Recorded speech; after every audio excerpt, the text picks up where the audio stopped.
בוקר טוב. בוקר טוב. ג'ני פוקריבאילו, אמרתי את השם שלך נכון? פוקריבאילו. פוקריבאילו, התאמנתי על זה, כן? זה לא טריוויאלי. כן.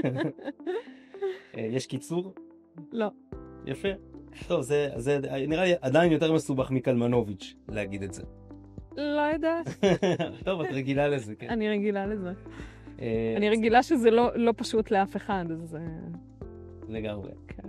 טוב, גם אני רגיל, כן, קלמנוביץ', גם אני לפעמים לא נראה כל כך קלמנוביץ', הרבה שואלים אותי, אתה קלמנוביץ', אתה נראה ביטון, לא קלמנוביץ'. קלמן. קלמן, כן. רציתי לשאול, איך הגעת אליי?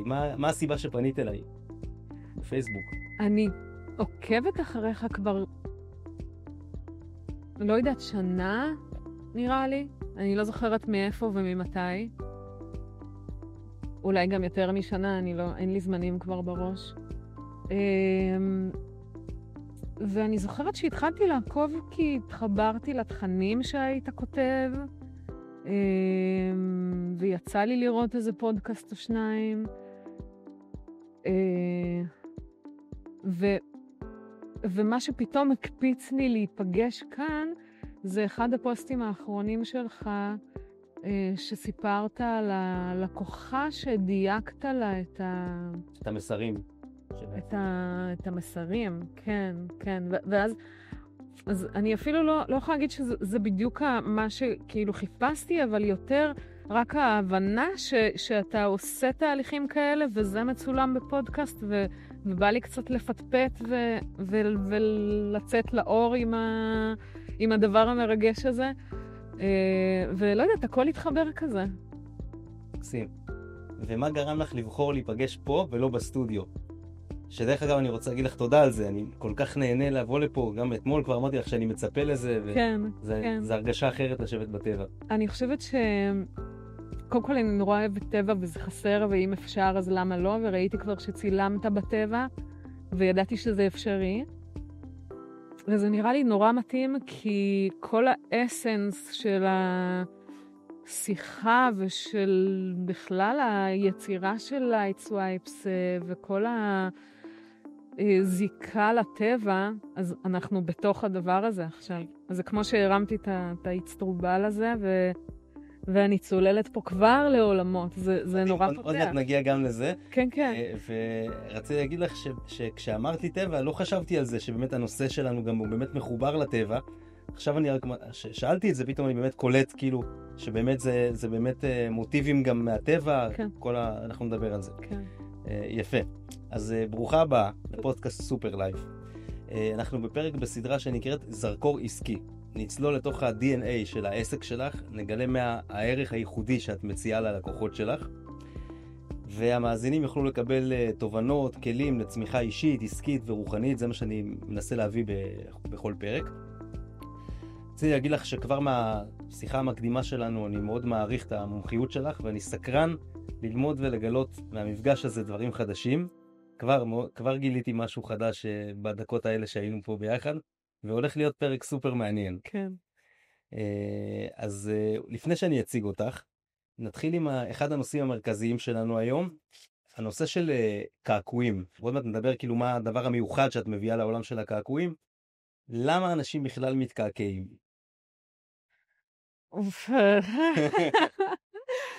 אני חושבת שכל אחד מתקעקע מסיבה אחרת. כאילו נורא קשה לתת לזה איזו סיבה אחת למה אנשים מתקעקעים. אני מדברת עם הידיים ואני מתנגשת במיקרופון קצת. הוא רגיל לזה. זה כמו שכל אחד מסתכל על כל דבר מפרספקטיבה שונה, אז כל אחד מתקעקע ממקום שונה.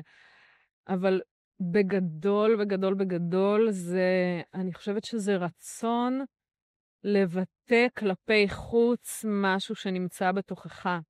זה להגיד, הנה חלק ממני, וזה לא בהכרח להראות אותו לעולם, כי הרבה אנשים בוחרים לעשות קעקועים דווקא במקומות נסתרים שלא רואים אותם, הם עושים אותם בשביל עצמם. כן.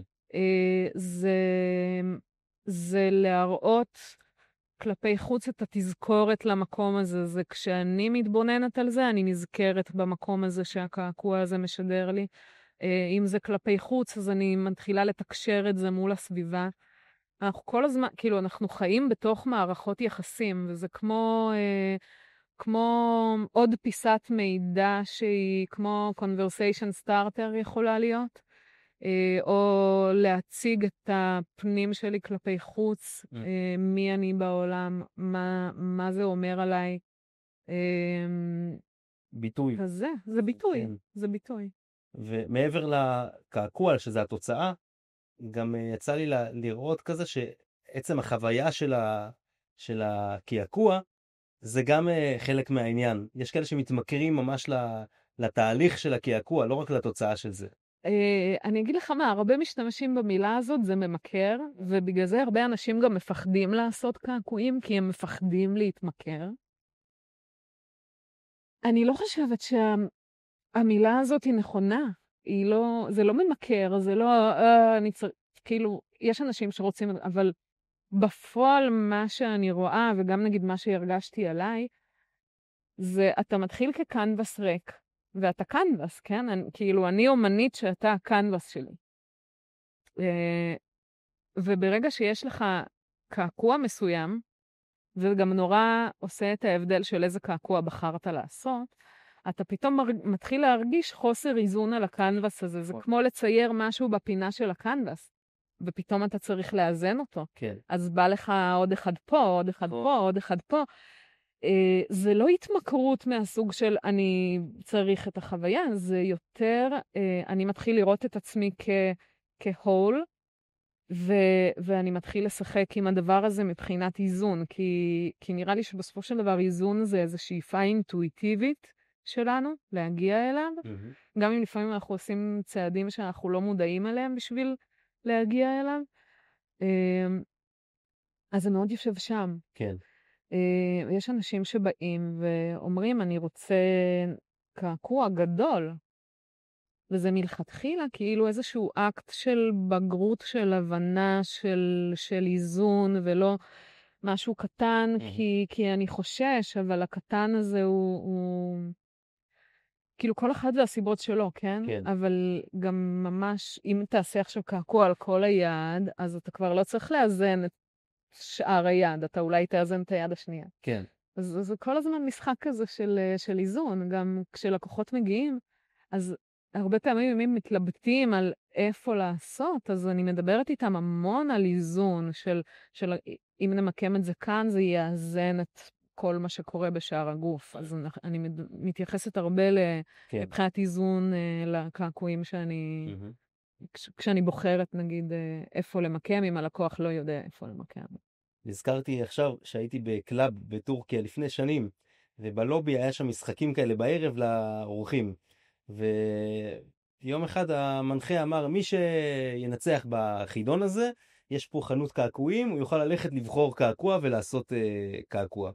ואיזה מישהי הולנדית, אני זוכר, זכתה בחידון, ואז ראיתי אותה כזה הולכת, מסתכלת כזה, אומרת לו את זה, והוא אומר לה, איפה את רוצה? היא אומרת לו פה, ונכנסה לבפנים, ולמחרת כבר ראיתי אותה עם קעקוע הזה, ואמרתי, וואו, מה זה הספונטניות הזאת? מה זה אז אני חושבת שזה נורא כיף הספונטניות.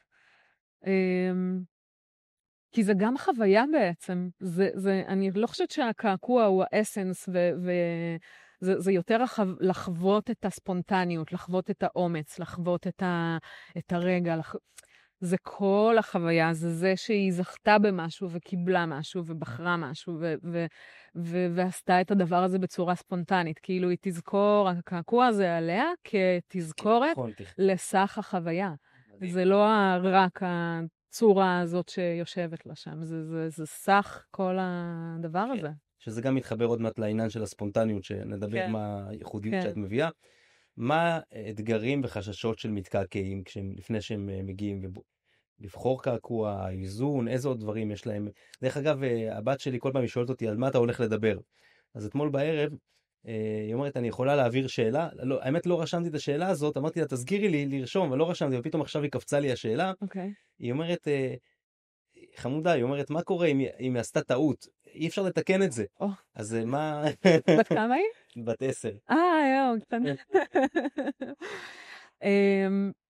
תראי, אנחנו לא רובוטים, טעויות קורות, אבל יש שם איזושהי גישה קודם כל מאוד מחושבת ומאוד בוגרת בהבנה שדברים כאלה יכולים לקרות.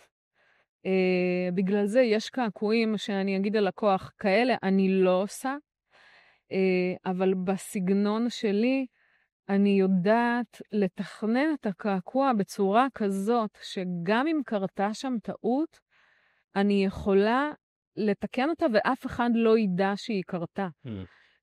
זאת אומרת, אני חושבת שהקעקועים הם מאוד זורמים, הם מאוד אורגניים, הם מאוד דינמיים, זאת אומרת, אין שם משהו שהוא כל כך מובנה רובוטי, שאם קורית שם טעות, כן. אז זה קופץ לעין. כן, זה גם לא ציור של משהו ספציפי, ברגע שזה יותר אבסטרקטי, אז זה נכון, אז זה פחות... גם בדברים, כאילו, הקעקועים שלי הם בסגנון המוכר, הם מאוד דימויים והם גם מאוד מאוד מדויקים, הם מאוד מאוד פיין, כאילו, אני כל הזמן מקבלת את הביקורת של וואו, כאילו, איזה דיוק וכמה זה שרפ, כי זה סקיל שהוא בקראפט בסופו של דבר. אבל אם היא הייתה שם טעות, אז היא כבר לא שם. זאת אומרת, לא רואים את זה. כן. משהו כזה. אז מה בעצם החששות באמת, כאילו, אם את יכולה לחשוב על... אז אני חושבת שדווקא אף אחד לא, אף פעם לא שמעתי מלקוח חשש של מה יקרה אם תקרה טעות. זה לא משהו שהוא נראה לי קיים בשיח של אנשים שמתקעקעים, כי א', הם סומכים עליי, שדבר כזה לא יקרה. ואני חושבת שהם גם מבינים שזה תהליך שהוא אורגני ודינמי, אבל בגדול הם פשוט סומכים עליי, כי הם רואים את התוצאות. הם רואים את כל הקעקועים שעשיתי, הם רואים את ההחלמות, הם מבינים מה הם הולכים לקבל. זה יכול להיות שזה קצת כמו אומן שמצייר על קנבס, ובתוך התהליך של הציור הוא אומר לעצמו 100 פעמים שיט, כאילו, לא הייתי צריך לעשות את הוויש הזה עם המכחול, אבל בסופו של דבר כשהציור גמור, ואתה מתבונן עליו, אתה לא יודע שהאומן הרגיש שם 100 פעמים שהוא עשה ויש לא נכון. אז זה משהו כזה. כן. אז שמנו בצד את החשש שמשהו לא יצא טוב בזה. כן. אני מנסה לחשוב על עוד חששות לפני שאנחנו מתחילים להגיע לפתרון, ועונה לי עוד דבר, שאולי אני ימאס לי מהקעקוע הזה, אולי זה לא ישקף את מי שאני עוד כמה חודשים, עוד כמה שנים. כן, טוב, כן, כאילו עולים לי עכשיו מלא חששות. אז אני אענה לזה רגע, של מה אם אני לא אתחבר לזה. אז רגע, אז אולי אל תעני את הפתרון, רגע רק נדבר על החששות ואחרי זה נגיע לפתרון. כן. אז אני חושבת שהרבה לקוחות נורא רוצים, לא כולם, אבל הם רוצים איזושהי ודאות של מה יהיה עליהם בסוף. הם רוצים לראות את הסקיצה הסופית לפני שזה עליהם, ויש כאלה שממש חשוב להם לתקן או להזיז משהו או לשנות משהו, ואני מאוד מאפשרת את זה. זאת אומרת, אני מראה לאנשים את הסקיצה לפני, אנחנו מדברים על זה, אנחנו נפגשים בבוקר של הסשן, ואנחנו עושים את כל השינויים שהלקוח מרגיש שהוא צריך או רוצה לעשות. לפעמים גם אחרי ההדבקה של הסטנסיל, אני פתאום רואה שמשהו לא זורם כמו שרציתי, ואנחנו מתקנים במקום. סליחה על הבורות, הסטנסיל זה בטח זה... כן, זה הקופי שמעבירים על הגוף, שהוא כאילו הגייד שלי לקעקוע. כן. אז כל הניואנסים האלה, אני מאוד מאוד רגישה אליהם, כאילו אני מאוד צריכה שדברים יזרמו בהרמוניה, שיהיה איזון בקומפוזיציה, שזה יעבוד עם הגוף, שאני ארגיש, כאילו המילה איזון חוזרת הרבה, אבל זה ממש זה, שהכל יהיה מאוזן. כן. אז מהבחינה הזאת הלקוח ממש יודע מה הוא הולך לקבל, גם כי הסגנון שלי הוא מאוד ספציפי, אז הם מבינים, גם אם הם עוד לא ראו את הסקיצה, הם מבינים מה יהיה הווייב שלה, והם באים בשביל הדבר הזה. תודה. אז כשהם מגיעים, הם די מבינים מה הם הולכים לקבל, ולפעמים הם גם יכולים להנחות אותי לכיוונים קצת שונים, וזה מאוד תהליך של שיתוף פעולה. זה מאוד כזה, אני מאוד קשובה אליהם, והם גם סומכים עליי, אז הם מקבלים את העצות שלי כשאני מרגישה שיש צורך בהן. איזה עוד חששות? אמרת מקודם שקפצו לך כמה דברים. אה, אז כן, אז דיברנו, אז כן, העלינו כן. את זה שהם צריכים לדעת כאילו מה הולך להיות עליהם, זה דבר אחד. אתה העלית את הנקודה של מה יקרה אם אני לא אתחבר. כן, אה, אני שומעת את זה לרוב מאנשים שלא מתקעקעים. כן, כמוני, כן. כן, ואז אני יכולה כאילו להגיד להם, לעזור להם עם המחשבה הזאת, אבל אנשים שבאים להתקעקע, הם כבר שחררו את המקום הזה. כן, הם כבר באים עם רעיון, הם באים כן. עם משהו שהם רוצים. גם כשזה קעקוע ראשון, הם מאוד מאוד מוכנים אליו כשהם באים עם הרעיון שלהם, כי הם הבינו שזה מה שהם רוצים. מה את יכולה להגיד, דרך אגב, למישהו כמוני, נגיד אז אני אומרת כאילו, אתה מכיר את עצמך, אוקיי? יש לנו איזה core שלנו שהוא, לאחרונה נכנס למושג עמודי תווך, שהם אנחנו ושאנחנו גדלים עליהם, ויש לנו את הערכים שלהם כן. בסיסטם שלנו, וגם אם נעבור איזה שינוי מהותי, כנראה שהם עדיין יהיו וזה שם. משהו שמלווה אותנו כל החיים. כן. כאילו איזשהו בסיס. ואני תמיד ממליצה כאילו להתחבר לפנים, מי אנחנו, מי אני, וכל דבר שיבטא את המי אני הזה, הוא תמיד יהיה רלוונטי. ואז אולי השאלה שתעלה זה אם אני לא אתחבר לאסתטיקה של זה, וזה אולי יותר, לא יודעת, יש כאלה שמדברים על המהות, מה יקרה אם אני לא אתחבר לתוכן של הקעקוע, ויש את מה אם אני לא אתחבר לאסתטיקה, וזה כאילו שתי שאלות שהן שונות לחלוטין. אז מבחינת התוכן זאת ההמלצה שלי. מבחינת האסתטיקה, אין לי יותר מדי מה להגיד. אנשים משנים את דעתם ומשתנים, וכן, זה חלק מהסיפור, אבל בסופו של דבר, אתה נושא עליך איזושהי פיסת היסטוריה שלך, שגם אם אתה כבר לא זה, היא תזכורת למה שהיית. זה קצת כמו שאנחנו מתפתחים וגדלים, אנחנו עדיין זוכרים מי היינו. יפה, אהבתי את הגישה הזאת. בעצם כאילו אומר, גם אם השתניתי, זה לא אומר שזה... זה שזה לא רלוונטי, זה תמיד חלק ממך. זה לא יכול להיות לא רלוונטי. זה עדיין חלק ממך, זה עדיין משהו שעברת, זה עדיין משהו שהיית, זה משהו שבנה אותך. זה תמיד יהיה רלוונטי. מדהים. וזו דרך מעניינת. בחלק הבא אנחנו נדבר על השיטה שלך והדבר הייחודי שאת מביאה לעולם הזה של הקעקועים, ואז גם נבין שבעצם זה גם פותר את העניין הזה של השינוי, כי זה, עוד מעט נדבר על זה. אבל לפני שנגיע לזה, אני רוצה... אבל רגע, בהקשר לזה, אני רוצה גם להגיד עוד משהו, כל הקונספט של ה-light swipes, הקעקועי light swipes. אז הנה, זו הזדמנות להסביר מה זה light swipes. אוקיי. אז אולי באמת כן נעצור שנייה עם זה, כדי שזה יהיה בתור... שיהיה קונטקסט. כן, נכון? את רוצה להגיד משהו עוד בלי קשר לזה, או ש... לא, בוא נצלול. כן, אז לפני זה אני רוצה לשאול אותך שאלה קטנה על עצמך, להכיר אותך קצת יותר, ואז נצלול לתוך העומק של הדברים. אז השאלה היא, שאלה מורכבת. עשיתי לזכור את החלקים שלה ולענות לי לפי הסדר. מה הוביל אותך למה שאת עושה היום? מה המומחיות שצברת בדרך? ומה את עושה היום? אוקיי. מה הוביל אותי? ציירתי מהילדות. זה תמיד היה חלק מהעשייה היצירה שלי. אני זוכרת עצמי כאילו כל הזמן מציירת, בעיקר בבית ספר, בשיעורים, המחברות שלי זה הכל ציורים. המורים כבר נתנו לי לצייר, כי הם הבינו כאילו שזה כנראה יותר חשוב מהחומר הנלמד. קיבלתי אישורים כי נורא הלהיב אותם גם לראות את הדברים.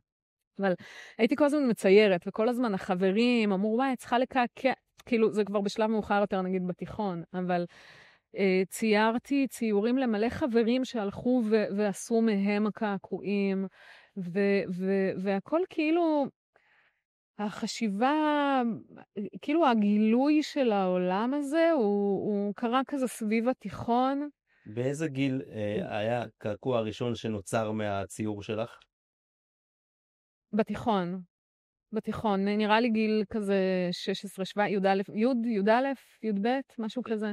כן, זאת אומרת, יש מישהו שהוא עם קעקוע, כן, שמישהי בכיתה י"ב צעירה. כן, יפה. כן. ואני עוד זוכרת שהמקעקע לא קעקע בדיוק כמו בסקיצה, והיא התבאסה על זה, וכזה. אבל בכל מקרה, מה שקרה זה שאחרי הצבא, הלכתי לבדוק סטודיו, אם זה היה 2003, יש בערך 3 סטודיואים בארץ, ורצו ממני כסף על התלמדות, לא היה לי כסף, רגע השתחררתי. ואני זוכרת שבאתי לאבא שלי, אבא, אני צריכה כסף ללמוד לקעקע. ומה זה פחות אהב את זה? פתח עיניים, נראה לך? לכי תעשי תואר. אז התגלגלתי לתואר בעיצוב תעשייתי, שנורא נהניתי ממנו.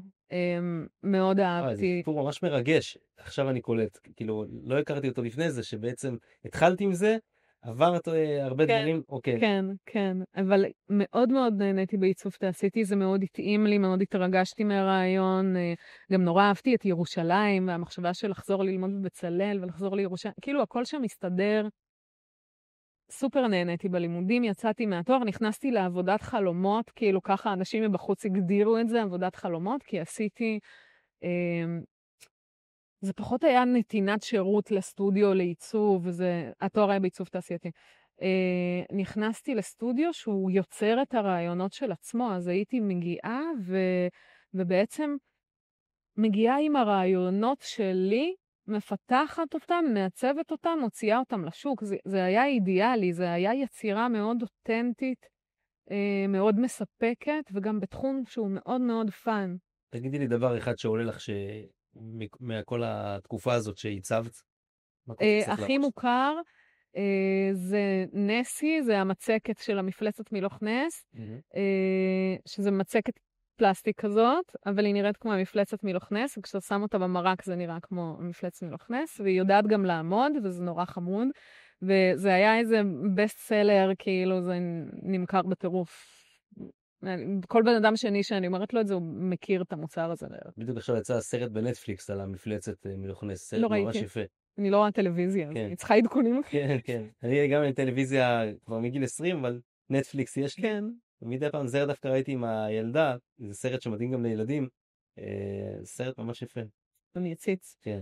אז בגדול, בתוך העבודה הזאת של העיצוב, כאילו הקעקועים כל הזמן יושב לי בסיסטם, משהו שאני רוצה לחקור, משהו שעוד לא הגשמתי, כאילו זה כזה בסיסטם.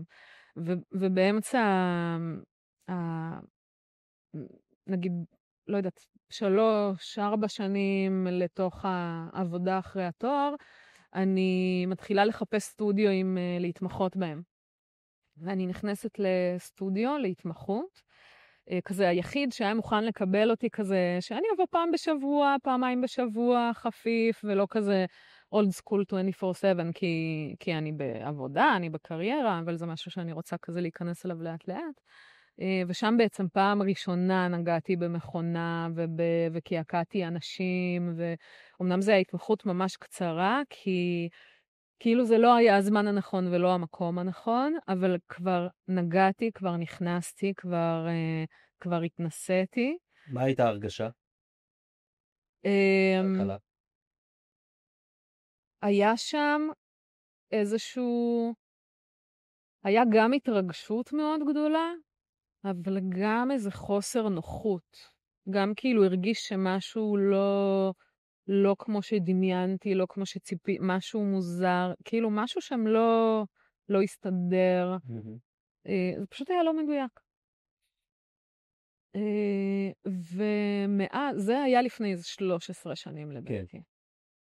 14. אבל כבר נכנסתי וכבר נגעתי, כבר ידעתי מה זה, ואז אני מוצאת את עצמי, אני ממשיכה לעבוד בעיצוב, ואני חיה חיים כזה נורא נורא סטנדרטיים של זוגיות וילדים ואימהות ושני ילדים, ותוך כדי אז אני קונה ציוד, וכל הזמן הדבר הזה בסיסטם, זה חי, זה פועם, זה קורה לי, כאילו. ועם הזמן, ממש, אני חושבת, כזה כבר, לא יודעת, שנה, שנתיים לפני הקורונה, כל פעם שאני נתקלת במקום הזה של הקעקועים, ואני רואה סרטונים של אנשים שמקעקעים, זה כזה צמרמורות בכל הגוף, זה כבר כל כך חזק, שאני כבר לא יכולה להתעלם מזה. אני מבינה כאילו שאני צריכה לחזור לזה. מדהים. והתהליך הוא אני מוצאת חברה בשכונה, ואנחנו נהיות חברות, ופתאום אנחנו מדברות, וגם היא נורא מעניין אותה ללמוד לקעקע, ולי יש כבר ציוד, ואנחנו מוצאות את עצמנו, שתינו אימהות, מוצאות את עצמנו מתאמנות כזה עד 2 בלילה, שאנחנו קובעות לנו לוז מסודר, שאנחנו עושות אימונים על הפייק סקין, והיא כבר מתחילה התלמדות עם מקעקע אחר, כן, באמת לא ידעתי איך עושים התלמדות, יש משהו, מה זה, זה חומר מיוחד? כן, זה יריית סיליקון שמקעקעים אותה, אבל בגדול, כשאני התחלתי את ההתלמדות אז, עוד לא היה את זה, התעשייה מתקדמת עם חומרים. אז היינו מתאמנים על פירות, על ירקות, על כל מיני חומרים מוזרים, כל מיני ספוגים שבכלל לא דומים לשום דבר. אז אני חוזרת כזה להרגיש את המכונה, והמכונות התחלפו. אני התחלתי עם קוילים את ההתלמדות, שזה מכונות כבדות ומסיביות, ופתאום המכונות התחלפו למשהו נורא קליל, וזה מרגיש כמו עיפרון, והעבודה היא אחרת לחלוטין. זאת אומרת, בכלום שנים האלה הכל התחלף, ופתאום אני מרגישה כזה, וואו, איזה חוויה שונה, כאילו זה הרבה יותר מתאים לי כזה. ואז אני נכנסת כזה איזו תקופה של, לא בדיוק התלמדות, אבל הייתי יושבת עם מקעקע בסטודיו, ואני הייתי מתאמנת, והיינו חופרים על תיאוריה בעיקר, הרבה תיאוריה של קעקועים. הוא פחות לימד אותי את הקראפט. מה זה אומר תיאוריה? זה איך האור מתנהג, זה הרבה מסביב של ההבנה של התהליכים בגוף, איך הגוף מקבל את הדיו, איך הדיו נכנס לגוף, מה המחט עושה לאור, כאילו הוא פחות ישב איתי על טכניקה, אבל באמת יותר תיאוריה מילולית כזה. ובאותה תקופה, זה היה ממש לפני הקורונה, פתאום אני קוראת פוסט בפייסבוק של מקעקע שמחפש מתלמד. ואני קוראת את המודעה הזו. ואני צמרמורות מטורפות בכל הגוף, אני יודעת שאני שם, זה שלי. זה כאילו מהניסוח, כזה פוסט. אני יודעת שאני שם, זה, כזה. ואני מתקשרת, ואנחנו קרובים, ואנחנו נפגשים, אני מדברת איתך על זה חודש לפני הקורונה, כן? עוד כולנו באיזו שגרה, כאילו, של לפני כל הטרפת. כן. אנחנו נפגשים, ויש כימיה מדהימה, ואנחנו חופרים איזה 5 שעות, ויש לי תחושה מדהימה, וזה מקעקע שאני מאוד מעריכה, הוא עבד שנים בחול, הוא אחד המדהימים, ואני נורא רוצה להיכנס לדבר הזה. והוא בדיוק חוזר מחול לארץ, ואני עוד במחשבות כזה של, וואו, כאילו, אני עושה את הצעד הזה, אני עוזבת עכשיו את הקריירה, כי מאוד הצלחתי בתחום העיצוב. היה לי כזה מוניטין מאוד מוצלח בתוך הקהילה, העבודות הגיעו, היה לי נורא קל, שחיתי בזה, הייתי מאוד מוערכת. זה לא שלא הלך לי שם. ופתאום אני אומרת לעצמי, אני עוזבת את כל זה. זאת אומרת, האם יש לי את האומץ לצאת מתוך כל הדבר המדהים הזה שאני אוהבת אותו, בשביל להגשים... ביטחון, מבחינה כלכלית הוא יותר נותן לך ביטחון. כן, כי אני כבר משפחה וילדים וקריירה. האם יש לי את האומץ לצאת משם ולהגשים את החלום שלי? זה כזה. מדהים. ואני לגמרי בכן.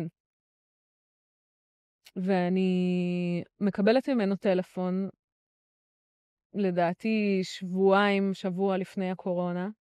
חייב רגע שנייה לקטוע אותך שנייה, שבפרק הקודם דיברתי עם טל חורש על קבלת החלטות, פרק שעלה לפני שבוע, וזה ממש, אני ממש מרגיש שזה מאזן, כי שם דיברנו בעיקר על הקטע הרציונלי של איך לקבל החלטות בצורה מאוד מאוד רציונלית, גם, ופה אני כבר רואה אצלך איזשהו משהו, תהליך שההחלטות שאת מקבלת הן מאוד מאוד מבפנים, הפוך לחלוטין. התחושה. לגמרי. זה פעם שלישית שאמרת שפשוט הרגשת את זה. כן. הרגשת את הקטע הזה של הקעקועים, שזה ישר דיבר אליך ועשה לך צמרמורות, הרגשת את זה זה הבן אדם שאת תעבדי איתו, כן. וישר הרגשת את זה, וזה ישר נוצר חיבור גם איתו, וגם הרגשת את זה שאת עוזבת את העבודה שלך. כן, כן. תראה, אני בן אדם מאוד אינטואיטיבי, מאוד...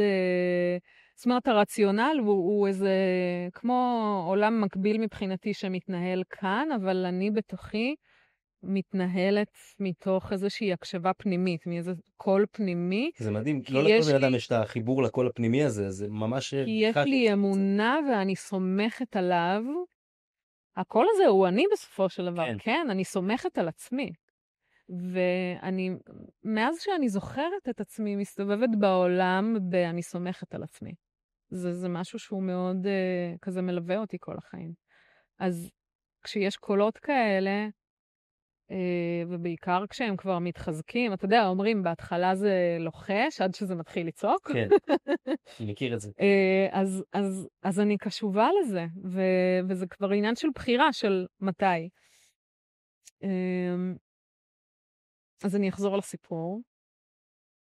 גם אני חושבת שהיקום כל כך מביא את הדברים האלה שכבר... אני סומכת על עצמי, סומכת על היקום, מה היינו אח, זה תהליך שהוא קורה מעצמו, הוא מניע את עצמו, אני בהתמסרות למקום הזה. כן. דרך אגב, יש הרבה אנשים שאו כבר איבדו את התקשורת הזאת עם עצמם, עם הקול הפנימי הזה, ויש כאלה שאפילו שיש להם את זה, הם לא מקשיבים, הם פשוט לא עושים את מה שהקול הזה אומר להם, ואז העולם והחיים נותנים להם כל מיני מכות וזה, אבל הם עדיין... כן, זה וזה, כן. כן, רואים את זה. כן. כן. אז היינו בשלב שהרגשת שזה השלב שאת רוצה לעזוב את העבודה הבטוחה שלך כן, זה היה השלב שהייתי מוכנה לזה. שממש הייתי מוכנה לזה.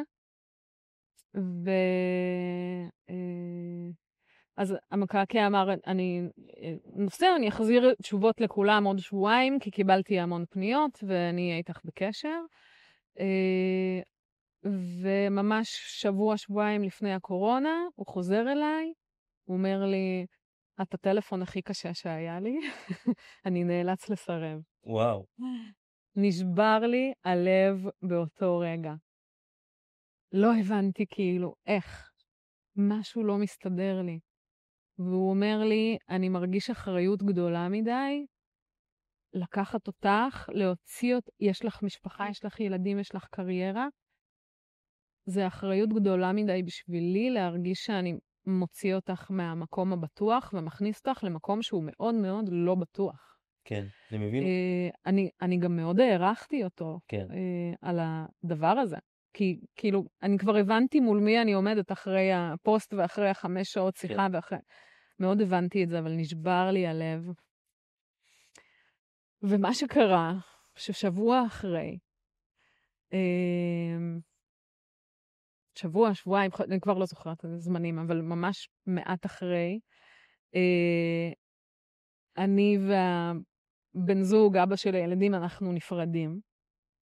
מגיעה קורונה, הסטארט-אפ שעבדתי פה בו מקפיא פעילות, אני מוצאת את עצמי בבית, בסגר, מבחינתי בלי המשפחה, בלי קריירה, בלי כלום. זאת אומרת, זה כזה. פתאום נוצר לך חלל שאת יכולה עכשיו לעשות משהו. כן. ואומנם יכול להיות שזה היה כאילו טווח של כמה חודשים בין לבין, אולי כבר בתוך הקורונה שכל הדבר הזה קורה.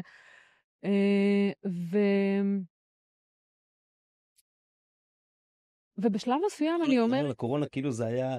זה כאילו מצד אחד זה מרגיש כאילו זה היה אתמול, מצד שני לפני הרבה זמן. אבל זה נותן איזה נקודת ייחוס. נכון, כן. לפני 5 שנים. משהו כזה, כן. כן. ובתוך המקום הזה אני אומרת, אני רוצה ללכת להתקעקע אצלו. זה מרגיש לי נכון. משהו קורה לי. ואני קובעת פגישת ייעוץ, ולקראת ההגעה אני נורא סקרנית לפגוש את המתמחה, כמו שהגדרתי לעצמי, מי זה שנכנס במקומי. ואני מתה מסקרנות, ואני מגיעה, ואני אומרת, שלום, מי זה הבחורצ'יק הזה? והם אומרים לי, הוא עזב לפני שבוע. וואו. ואני אומרת למקעקע, זוכר כל מה שפחדת ממנו? משפחה, ילדים, קריירה. אין כבר מה לפחד. אין כלום, קח אותי עכשיו. וואי, וואי. וזה לוקח עוד קצת זמן, כי הוא צריך לחשוב על זה, וזה תהליך, וזה ברור, כי זו מערכת יחסים שהיא מאוד מאוד אינטנסיבית. זה כאילו התמחות שהיא, כמו, זה one on one, 24/7, זה כמו שאתה מדמיין קראפטסמן ביפן, איזה סבא כזה שמלמד את הקראפט, את השוליה שלו. זה כזה, זה כמעט ולא קיים יותר. ואני נכנסת לדבר הזה, וזה מבחינתי כמו זכייה בלוטו. מדהים. ועוד עם מקעקע שכאילו אני סופר מעריכה. ושנה וחצי אני עושה איתו התלמדות. וזה היה תקופה מדהימה בשבילי. של התפתחות, של גדילה, של גילוי, של מימוש, של שינויים. כאילו אני גם בבית, בתוך הפרידה והקורונה. כאילו, תאר לעצמך איזה טרפת. עפתי. ממש ככה. כאילו הרגשתי שאני, אין לי שם שום חששות. אני כל כך במקום הנכון, אני כל כך בפלואו, אני כל כך עושה את מה שאני צריכה לעשות, שאין שם שאלות. הרבה אמרו, כאילו הרבה ניגשו אליי באותה תקופה ואמרו, איך יש לך אומץ לעזוב הכל ולהיכנס לתוך משהו כזה? ואני אומרת, זה לא אומץ כי אני לא מרגישה פחד.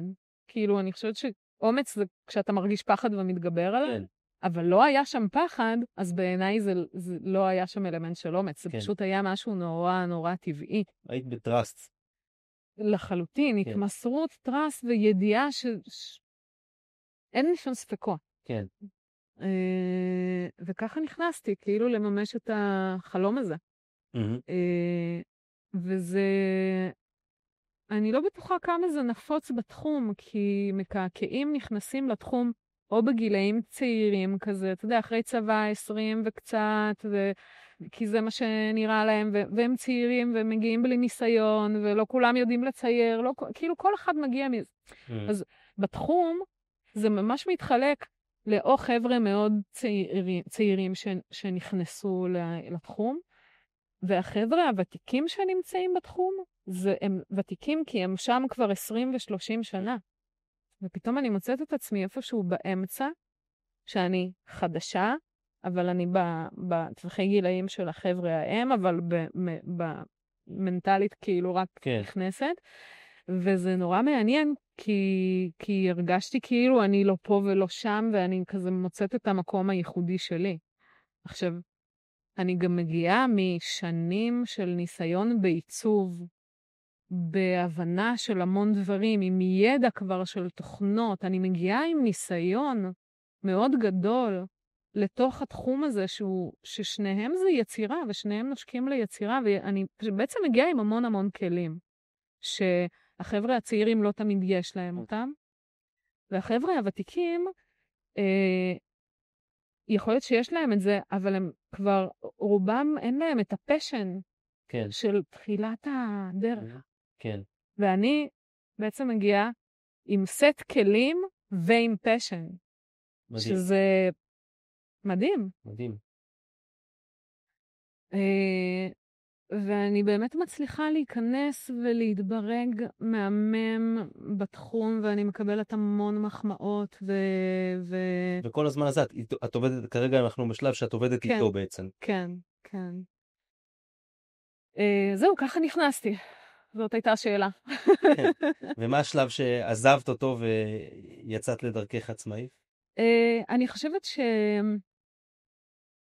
זה אולי לא בדיוק המונח, כי השנים האחרונות, גם בקריירה של העיצוב, אני כבר הייתי בראש עצמאית.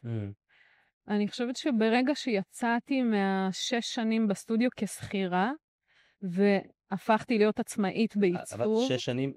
כן. כן, והפכתי להיות עצמאית בעיצוב, ואז ניהלתי את עצמי, ולרוב הייתי פרילנס, וגם כשעבדתי בסטארט-אפ 4 שנים, בראש שלי, אני כבר עצמאית ואני פרילנס, ואני עושה את מה שאני רוצה, והחופש חשוב לי. אז גם כשנכנסתי לקעקועים, אני לא חתומה על שום דבר, אני לא כבולה לשום דבר בראש שלי, אני חופשייה ועצמאית לעשות את מה שאני רוצה. אני שם כי אני בוחרת להיות שם, כי טוב לי. וברגע שבחרתי לא להיות שם, אז המשכתי הלאה. אז מהבחינה הזאת, העניין של העצמאות הוא כל הזמן שם. הסיפור הזה ממש מעורר השראה, ממש מרגש ומעורר השראה, ותובנות באמת על זה על הקשיבות שלך לעצמך. כמו שאמרת, שאפילו לא היית צריכה אומץ, כי פשוט היית בדרך, היית בדרך שלך. ואני חושבת סליחה, קטעתי אותך. לא, כן. אני חושבת שלקח לי בערך שנה, עד שממש נפל לי האסימון, כי כשנכנסתי לקעקועים, כאילו אני תמיד ראיתי את עצמי יוצרת, ואמרתי, אוקיי, אני צריכה את היצירה, בעיצוב זה יצירה מסוג אחד, גם כאן זה יצירה, אני ממשיכה ליצור, זה המהות. ולא הבנתי עד כמה היצירה הזאת שונה מהיצירה הזאת.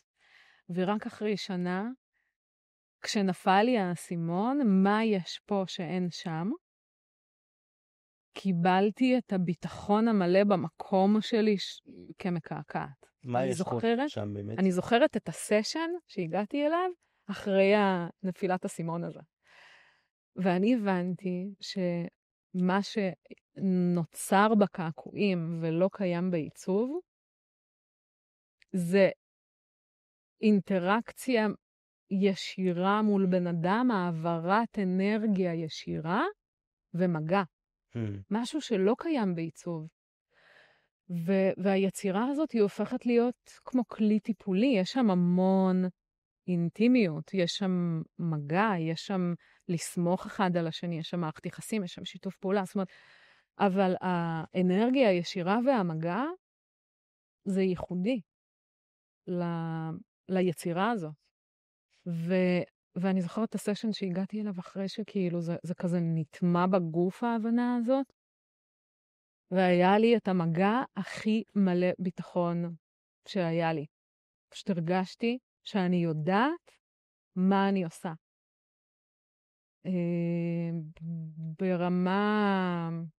לא ברמה הטכנית, ברמה של המקום שלי בעולם הזה, בעשייה הזאת. כאילו, למה אני כאן? כן. משהו כזה. מדהים.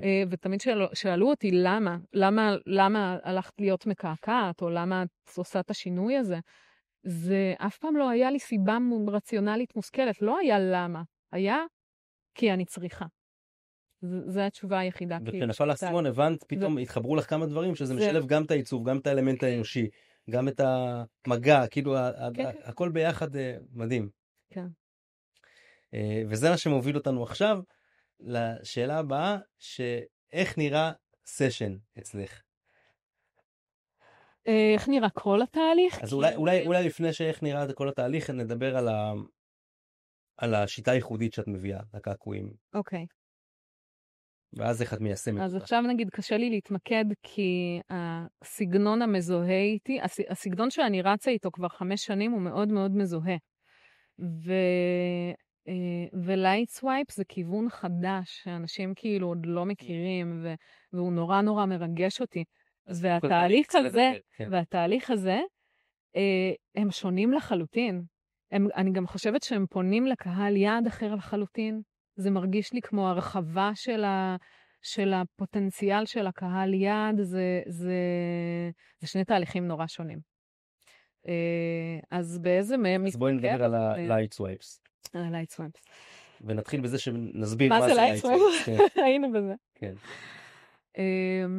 Light Swipes נוצר בספונטניות מתוך משחק, לא מתוך תכנון, לא מתוך חשיבה, לא מתוך אסטרטגיה, לא מתוך כלום. הוא נוצר בצורה הכי ספונטנית, דרך...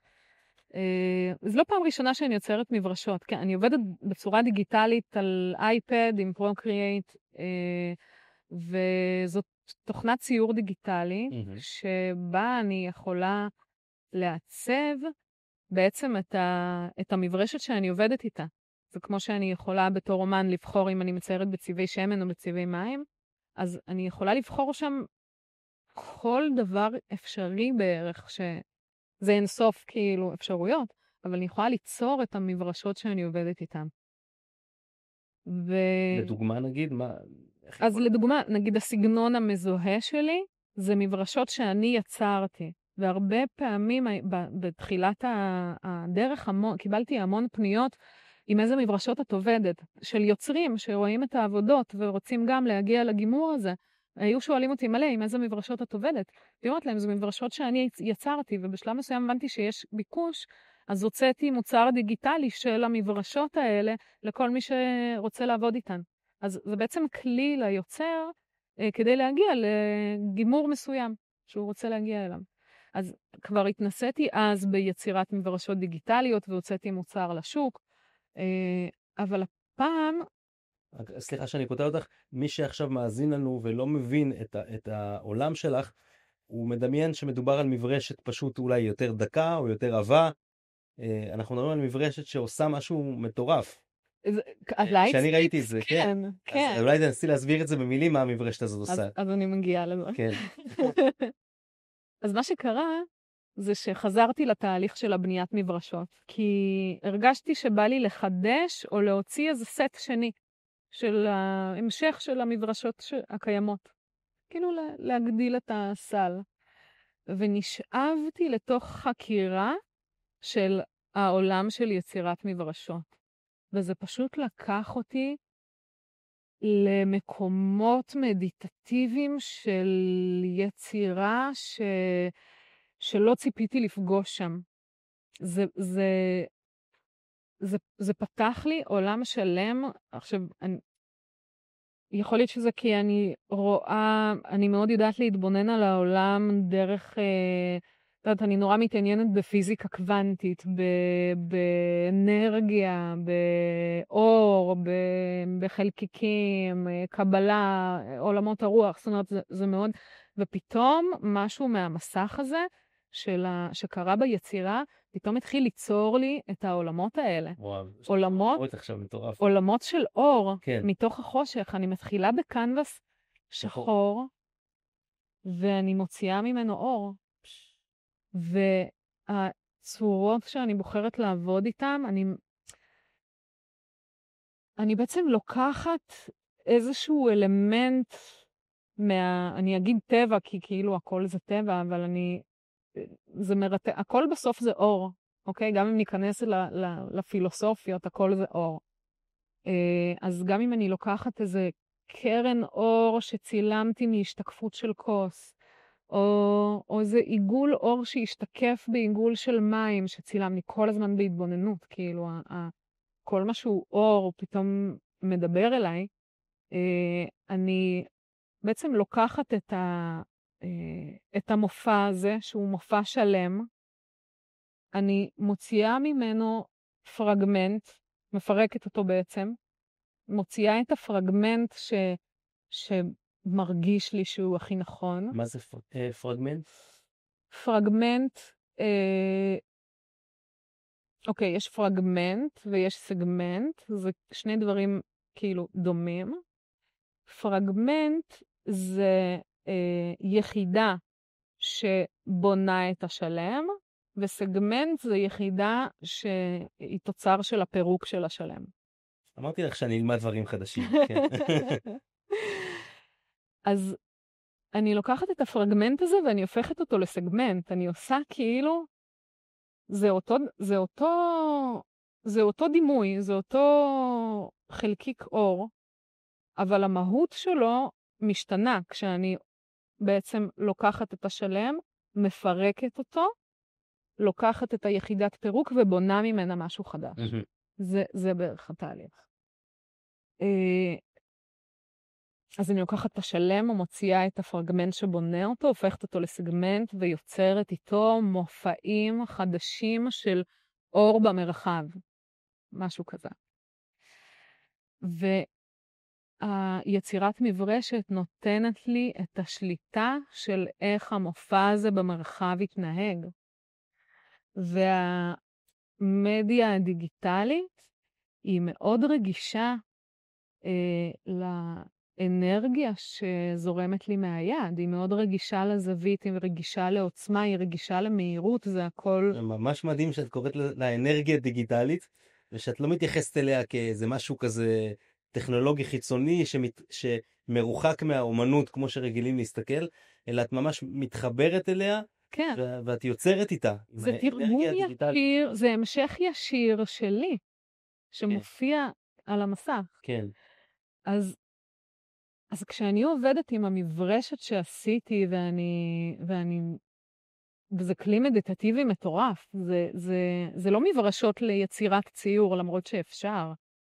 זה מברשות שאתה צולל לתוך העולמות האלה, ואתה ביקום אחר, זה פותח יצירתיות, אתה נכנס לשם ללא מטרה, כי אתה מבין שזה לא מברשת לציור, זה לא טכני כמו צבעי מים, צבעי שמן, אתה בוחר סגמנט בעצם, כשאתה, לא יודעת, יש לי כבר איזה 100 מברשות, אתה בוחר סגמנט שבא לך, שמדבר אליך עכשיו, ואתה מתחיל לטייל איתו ולצלול לעולם הזה. ואנשים, נגיד, שנתתי להם להתנסות, הם בפליאה. אנשים שלא מציירים, אתה לא צריך לצייר בשביל זה, זה משהו לחלוטין מדיטטיבי. וכאילו, וגם נורא, ואז כאילו הפליאה שלי בתוך הדבר הזה נורא גרמה לי חשק לחלוק את זה עם העולם. זה כזה מדהים, אתם חייבים להרגיש את זה. עכשיו, מה שרואים בסרטונים, זה לא דומה לחוויה ישירה. זה יפה, זה אולי שואב אותך רגע לתוך הדבר, אבל כשאתה חווה את זה דרכך, זה חוויה אחרת לחלוטין. אנשים אומרים לי, זה ממכר. כן, אני מתאר לעצמי.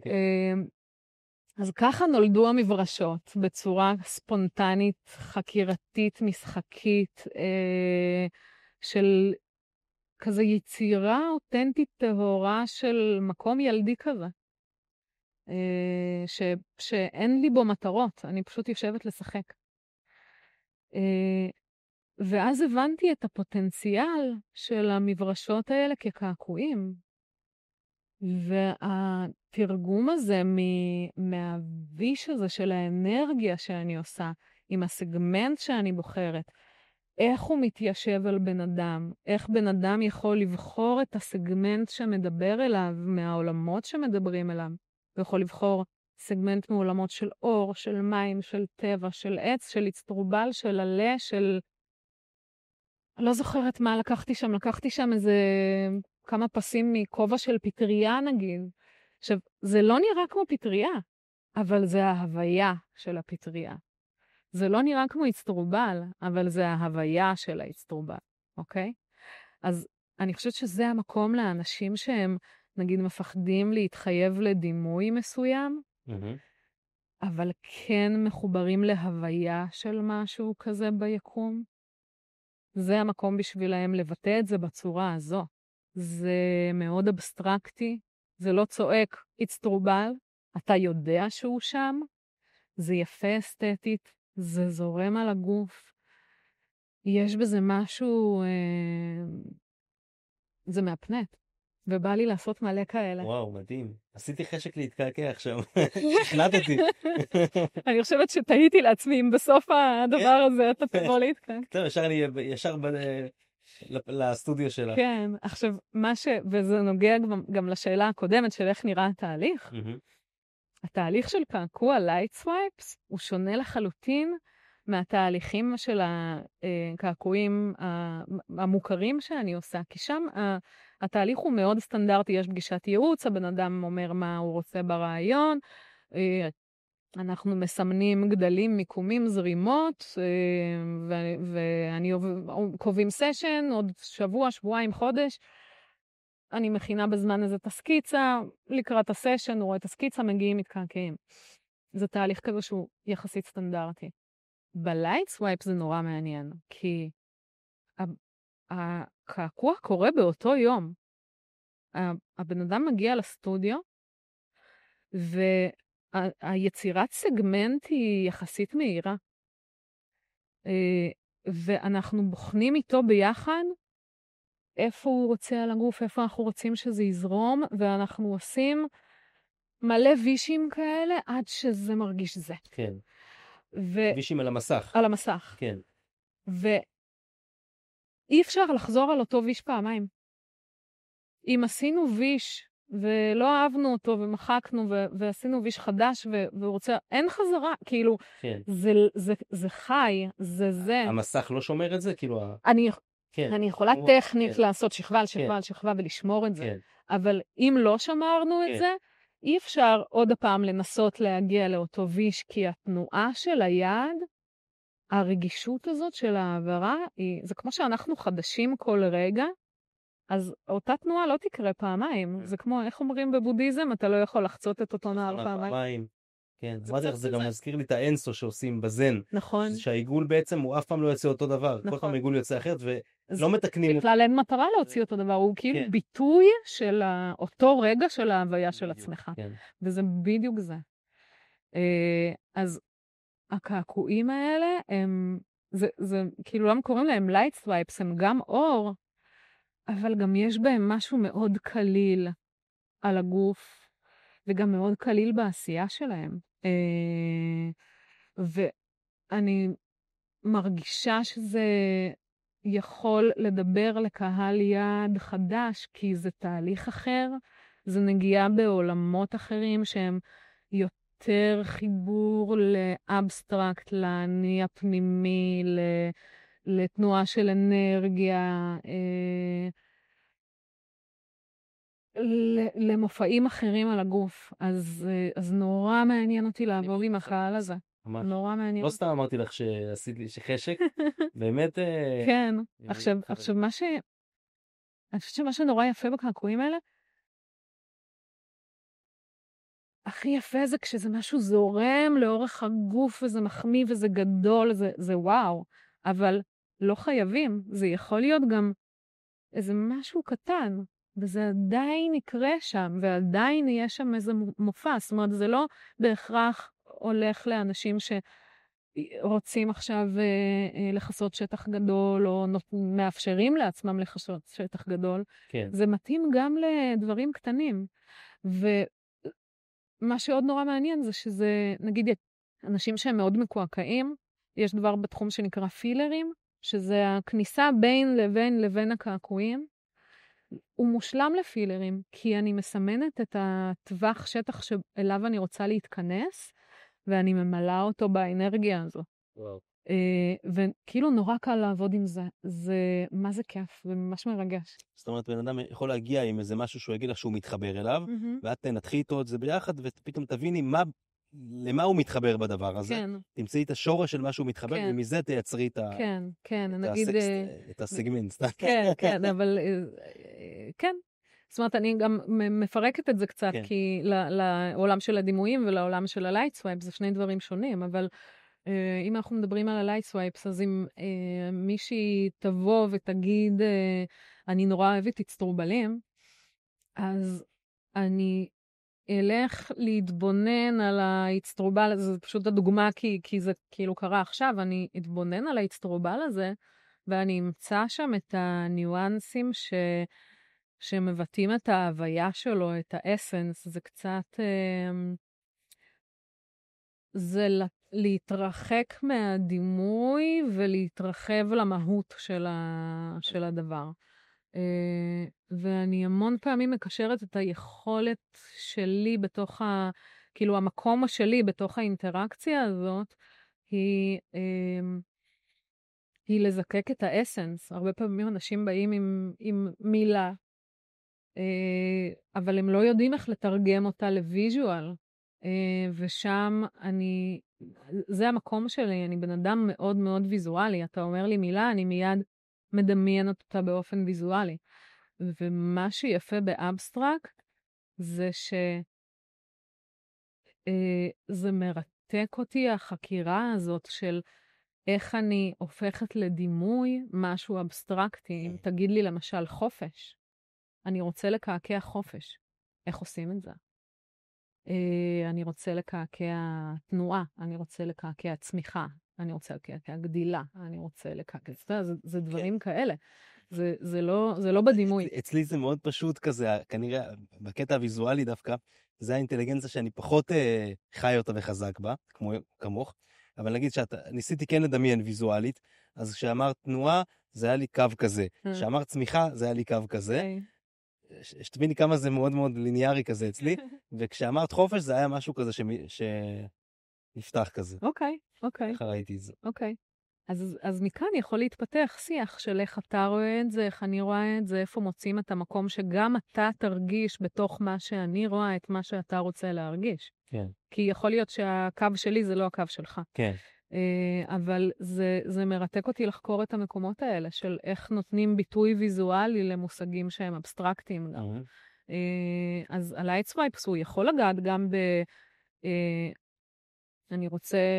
אני מתחבר לאצטרובל, אז אנחנו עובדים עם אלמנטים של אצטרובל, אז יש שם מהדימוי שלו, אבל מה קורה בתוכו זה גם נורא מעניין. מה האצטרובל בשבילי? למה אני מתחבר אליו? האם הוא מדבר על איזשהו אינסוף? האם הוא מדבר על פרקטלים? האם הוא מדבר... זאת אומרת, אנחנו נכנסים לעולמות האלה, זה נורא שטחי להגיד אצטרובל והנה אצטרובל. למה? מה אנחנו רוצים להרגיש שם? מה זה אומר לך? איך אנחנו מבטאים את זה בצורה ויזואלית על הגוף? וזה המון פעמים מתחבר לי פשוט ליכולת התבוננות שלי. שאני בעצם בהוויה של התבוננות כל הזמן מאז שאני זוכרת את עצמי.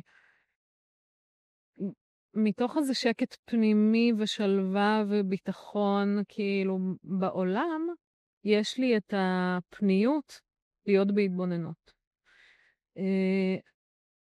וכשאני בהתבוננות, אני מעין אוספת פיסות מידע. ונוצר אצלי מאגר בראש, שממנו אני יכולה ליצור ויז'ואל. אז אני זוכרת נגיד הייתי מציירת בתיכון, אני אף פעם לא ציירתי עם רפרנסים, ותמיד אנשים היו באים ושואלים, וואו, איך את יודעת לצייר, לא יודעת, עץ? כי אני לא מציירת, לא מסתכלת על תמונה של עץ, אני מציירת. ואף פעם לא הבנתי את השאלה הזאת. מה זאת אומרת איך אני יודעת לצייר עץ? אני יודעת איך נראה עץ, אבל רק בשלב מאוחר יותר הבנתי שבגלל שאני בהמון התבוננות, אז הרפרנס הזה שהרבה אנשים אוהבים להשתמש בו, הוא כבר בראש, אבל החלק היפה של להשתמש במאגר הזה מהראש, זה שהיצירה הופכת להיות אותנטית שלי, כי אני מזקקת את האינפורמציה לארכיטיפים, או ההבנה שלי של מה זה עץ, ואני לא מעתיקה עץ קיים חיצוני אחר, אלא זה פרוססינג של העץ שהוא שלי, מתוך כל המאגר הזה. ושם קוראים תהליכים מעניינים, כי הציורים שלי הם תמיד אינטואיטיביים, אני אף פעם לא יודעת מה אני הולכת לצייר, והם הרבה פעמים מסתמכים על תנועה, ומאוד מבטאים איזושהי אנרגיה שיש בתוכי באותו רגע. אז כשזה לא עבודה על סקיצה של לקוח שביקש עורב ככה וככה, אלא כשאני ביצירה שהיא אינטואיטיבית שלי, שהיא מחוץ לקעקועים, אז היא מאוד פלואו של יצירה של מה שעולה מתוכי, למשל. אז ה-light swipes גם מאוד מתחבר לשם, כי זה ממש כאילו מתרגם אנרגיה. שאלה, בעצם ב-light swipes זה בעצם, יש לך קנבס שחור, והמברשת היא בעצם נותנת פאטרנים כאלה של אור. אבל הגוף הוא לא שחור, נכון? הגוף הוא בעצם הלבן בסיפור הזה. אז מה את עושה? את הופכת את זה לנגטיב? טכנית אני הופכת את זה כאילו מול הלקוח. אנחנו עושים פליפ, אני עושה רקע לבן מרשת שחורה. הבנתי, כן. כן, אני גם דואגת, זאת אומרת, החוויה של המברשות, של המדיטציה הזאת שהיא על המסך, אני מאפשרת שם הרבה יותר חופש לאור, לנוע בצורות שאני לא מגבילה אותו. בקעקוע יש צורך עדיין שיהיה אפשר לבצע אותו. מה שתראה בלייט סווייפס על המסך, הוא לא בהכרח ניתן לקעקע אותו. ואני עושה את האדפטציה הזאת של הסגמנט, שיהיה אפשר לקעקע אותו, ואני דואגת לריווחים ולקונטרסטים ולהצללות, איפה זה שחור, איפה זה אפור. זאת אומרת, אני ממש עושה התאמה של מהעולם של הלייט סווייפס לתוך העולם של הקעקועים. מטורף, זה שילוב של הכל, של האנושיות, של היצירתיות, של האומנות, של הדיגיטל, של טכנולוגיה מטורפת, כן? זה דברים של התקדמות טכנולוגית. לפני 100 שנה לא יכלו ליצור כאלה דברים, נכון? לפני 10 שנים. לפני 10 שנים, כן, כן, נכון, נכון, תכלס, כן, וואו. ואז בעצם את מדפיסה את זה, את מה שיצא? כן. ואני שואל, כי אני באמת לא יודע איך זה עובד, את מדפיסה את זה על מה שמדביקים כבר אז ממש ברמה הטכנית, אני תמיד אוהבת לעבוד קודם עם הגוף. זאת אומרת שלקראת כל עיצוב, אני מזמינה לפגישת ייעוץ, ובמקרה של לייטסוואפ עושים את זה פשוט על המקום, ואני אוהבת לצייר עם הטושים על הגוף ולהרגיש את הזרימה על הגוף, כי הקנבס הוא שטוח ומרובע. הגוף הוא עגול וזורם וזז ונע, ויש לו מבניות מסוימת, וקו שזורם על הגוף בצורה מסוימת, אם אתה אחרי זה תיקח את הפריסה שלו ותשים על הדף, זה לפעמים מרגיש קצת אוף, משהו שם לא מאוזן, זה לא משהו שהיית מצייר. מציירת על הגוף לפני שעשית את הסקיצות? כן, על הגוף אני מציירת לפני הסקיצות. מה זה נותן לך בעצם? זה נותן לי לתפוס את הזרימה הייחודית לאותו גוף. כי כל גוף הוא שונה. וכל גוף מבקש משהו אחר.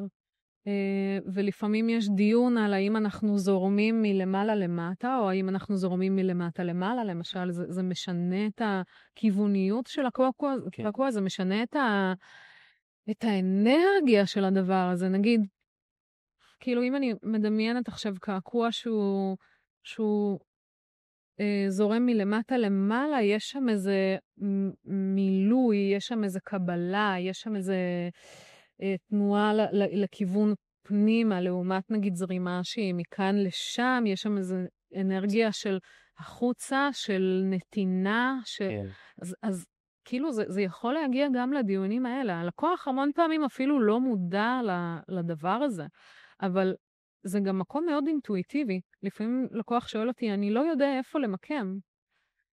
והרבה פעמים אני נורא אוהבת לתת להם להבין שהם יודעים איפה למקם, כי זה לא החלטה שלי. אחרי זה אני יכולה לייעץ קצת לפה, קצת לשם, אבל ברמה האינטואיטיבית, תעמוד רגע מול המראה, תסתכל על עצמך, תעצום עיניים, ותדמיין אותך עם הקעקוע הזה, זה מאוד מדיטטיבי. איפה אתה רואה אותו? התשובות אצלך. וזה מדהים איך, נגיד, היו לי לקוחות שנדהמו מהגילוי הזה. כי הם באו בהתחלה עם איזושהי אינטואיציה למקום, ואז שינו את דעתם והתבלבלו, ואולי פה ואולי שם, ובסוף הם חזרו לאינטואיציה הראשונית, כי היא לא משקרת, היא מאוד נכונה, וכאילו להוריד את החששות, את ההתלבטויות, ולחזור לתחושה הראשונית. יש לי שאלה, תנסי לזרום על השאלה הזו, זו שאלה שהיא בקשה גם, שעכשיו ענתה לי, לא רשמתי אותה ברשימת השאלות. תסתכלי עליי, תרגישי את התדר שאת כבר מרגישה כאילו מהשיחה שלנו, וסתם תזרקי כזה, אמרת שבן אדם צריך להחליט בעצמו, אבל אם בכל אופן הייתי נותן לך לבחור, תבחרי מקום ותגידי לי מה היית רואה מבחינת ויז'ואל, כאילו עליי, איזה קעקוע היית מלבישה עליי, אם היית עכשיו צריכה לבחור בשבילי.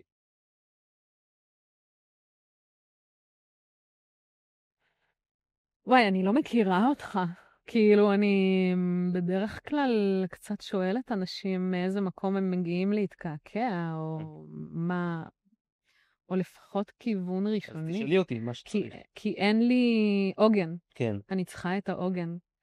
זה משהו שאת יכולה בשתי דקות כזה, כן לקבל איזושהי פרספקטיבה ולענות לי? אני חושבת שהייתי שואלת אותך,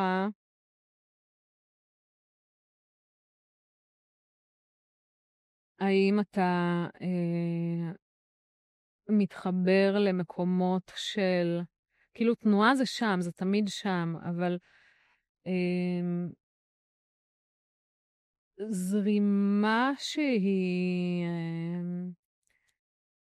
רציפה, זאת אומרת שיש flow, האם אתה מתחבר לאיזשהו flow רציף בחיים, בתהליכים שאתה עושה, או האם אתה באיזושהי יותר הוויה של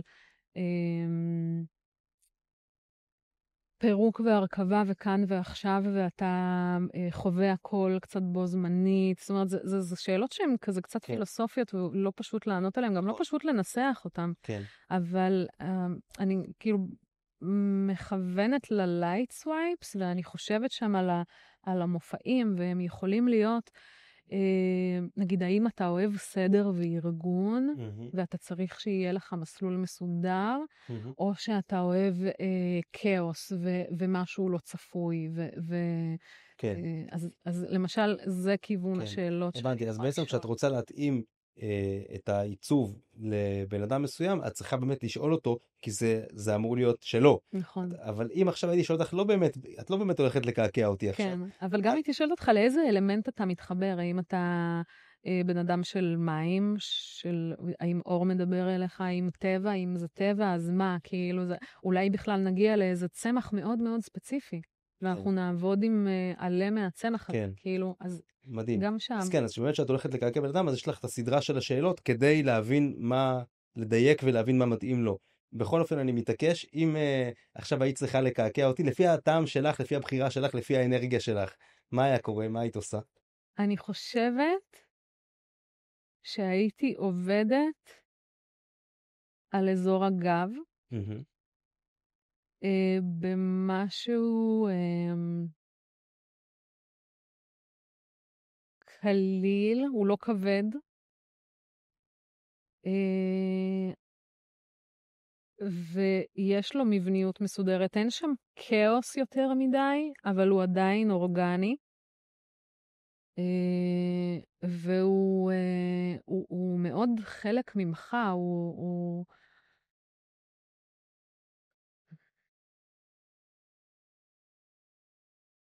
הוא קליל, כאילו אתה לא מרגיש את הכבדות שלו, את העומס שלו. הוא מאוד קליל איתך, משהו כזה.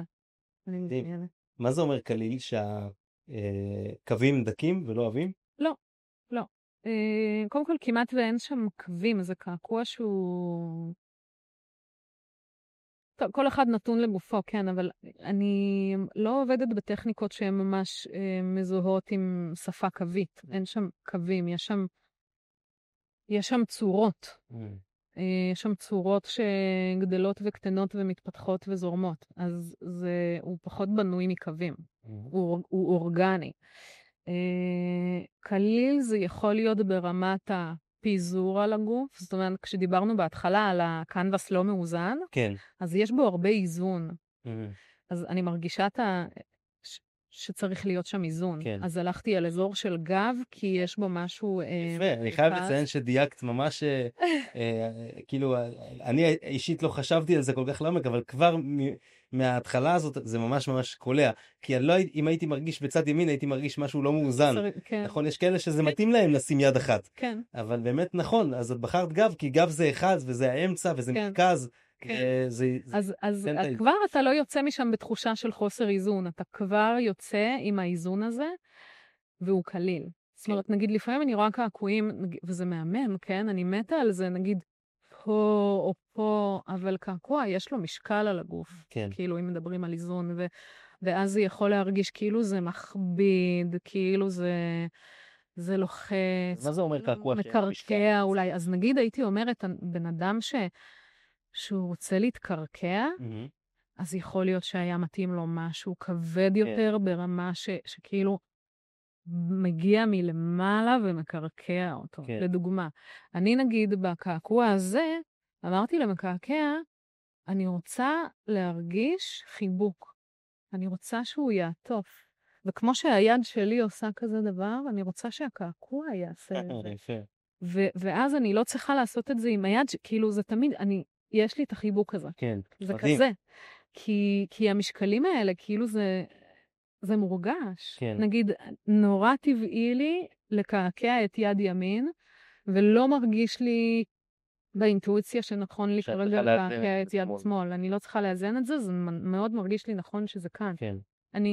יכול להיות שאני יכולה לחפור על הסברים של זה, של איזונים, אנרגיה, לא יודעת, מעולם הקבלה. כן. לא, אפשר ללכת למיליון מקומות, אבל זאת האינטואיציה של הגוף. כן. אז המקומות האלה של מה הקעקוע עושה לגוף. כן. מדהים. שתי שאלות קצרות, ונמשיך לחלק הבא. תתארי לי את הבן אדם שמתאים לו, הסגנון הזה, של הקעקוע, של ה-Light Swipes. אני חושבת שזה בן אדם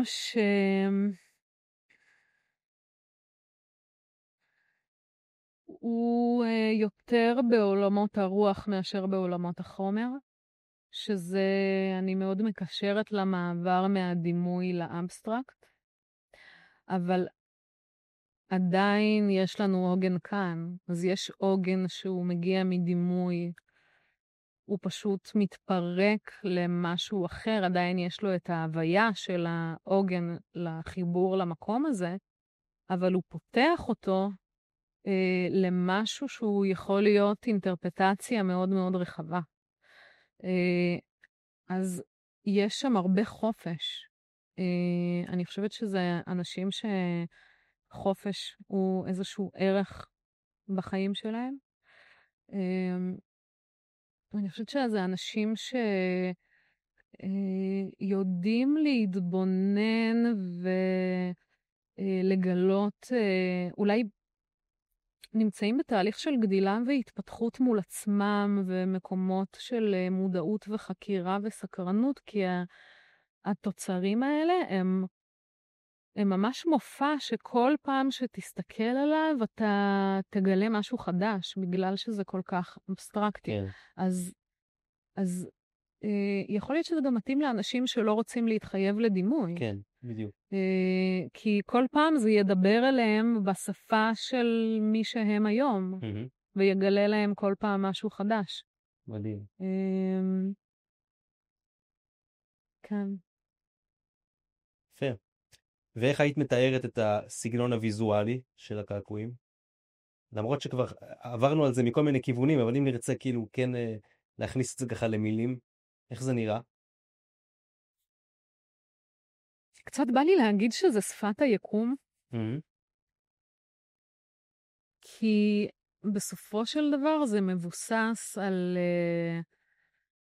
על תנועה ומתמטיקה, זה נוצר מאלגוריתם, כל היקום הוא בנוי על, זאת אומרת, זה מאוד השפה של, מי שיודע להתבונן בתוך הדברים האלו, מכיר את העולמות האלה, הוא יראה את זה שם, אבל זה אורגני, זה חי, זה זורם, זה טבעי, זה כן. כזה, זה ממש שפת היקום. והכי מדהים זה שכל הדבר הזה, שזה הכי טבעי, וזה שפת היקום, וזה הדבר הכי בסיסי שיש, נוצר דרך משהו דיגיטלי, דרך מברשת דיגיטלי. אבל זה, כן. אני לא רואה סתירה בין כן, אני אומר, כן. דווקא זה הדבר המפתיע, כן. אז זה נורא יפה, אז אפילו, כאילו, זה לא מפתיע, כי איך אומרים, העולם בנוי מ-0 ו-1, זה כאילו, קוד, התרגום הזה של המתמטיקה, פעם, לפני המחשבים, אנשים היו מסרטטים את הדברים האלה בצורה ידנית. תחשוב על אומנים כמו אשר, שכזה קופץ לי לראש כדוגמה, כל מיני סרטוטים של וולטר ראסל, כל מיני אנשים, אבל זה היה קיים פעם, זה הצריך עבודה מאוד מאוד סזיפית וקשה להגיע לתוצרים האלה. היום הדיגיטלי מאפשר לעשות את זה בקלות, אבל האסנס הוא היה שם עוד הרבה לפני הדיגיטל. זה פאטרנים, זה נוסחאות ביקום, זה כמו האצטרובל הזה, זה הכל כן. זה הכל מתמטיקה, פרקטלים, יש לזה נוסחה על הדבר הזה. וואו. אז הטאבלט הוא פשוט מאפשר לי להתחבר לנוסחה בלי שאני צריכה ללמוד מתמטיקה. כן. כן. וואו. אני למדתי סרטוט בתואר של העיצוב, סרטוט ידני, זה נראה לי מהמרצים כבר, מהקורסים האחרונים שעושים סרטוט ידני. ואפשר להגיע לזה בצורה ידנית, אבל כן. הדיגיטל מאפשר את זה נורא בקלות, הוא גם מאפשר לי לחקור המון פוטנציאלים שלא הייתי מודעת אליהם בלחיצת כפתור. כן. וגם אפשר לך בטח ליצור דברים שלא היית מצליחה לעשות בצורה ידנית. נכון. כן. כי כנראה שהייתי צריכה ללמוד מתמטיקה או סרטוט בצורה מאוד ספציפית בשביל להגיע לתוצרים, לאותם תוצרים. מה זה פרקטלים דרך אגב? פרקטלים? פרקטלים? זה צורה שמכילה את עצמה עד אינסוף. מכיר את כרובית, אולי קוראים לה כרובית פרקטל, אני לא זוכרת. קוראים לה, יש את הכרובית הזאת עם הסלסולים, או נגיד עלה של פרן, שכל עלה קטן הוא הצורה של השלם, וזה חוזר על עצמו וקטן וקטן וקטן, וזה מאוד מתחבר לעולמות האלה של הפנימה והחוצה והאינסוף, כי פרקטלים הם נוסחה מתמטית שהיא אינסופית. זה כמו שאתה נכנס פנימה יותר ויותר ויותר ויותר ויותר, ואין לזה סוף. זה מתחבר גם למנדלות, כמו מנדלה? כן. כן. כן. יש הרבה צורות גיאומטריות מקודשות. נכון. ביוגה גם יש כל מיני ינטרות, זה נקרא. שמעת על זה? אני מכירה את המילה, אבל אני לא ממש... יש מנטרה, שזה... מנטרה אני יודעת. שחוזרים עליו, וינטרה זה צורה מקודשת שממש מודדים על זה.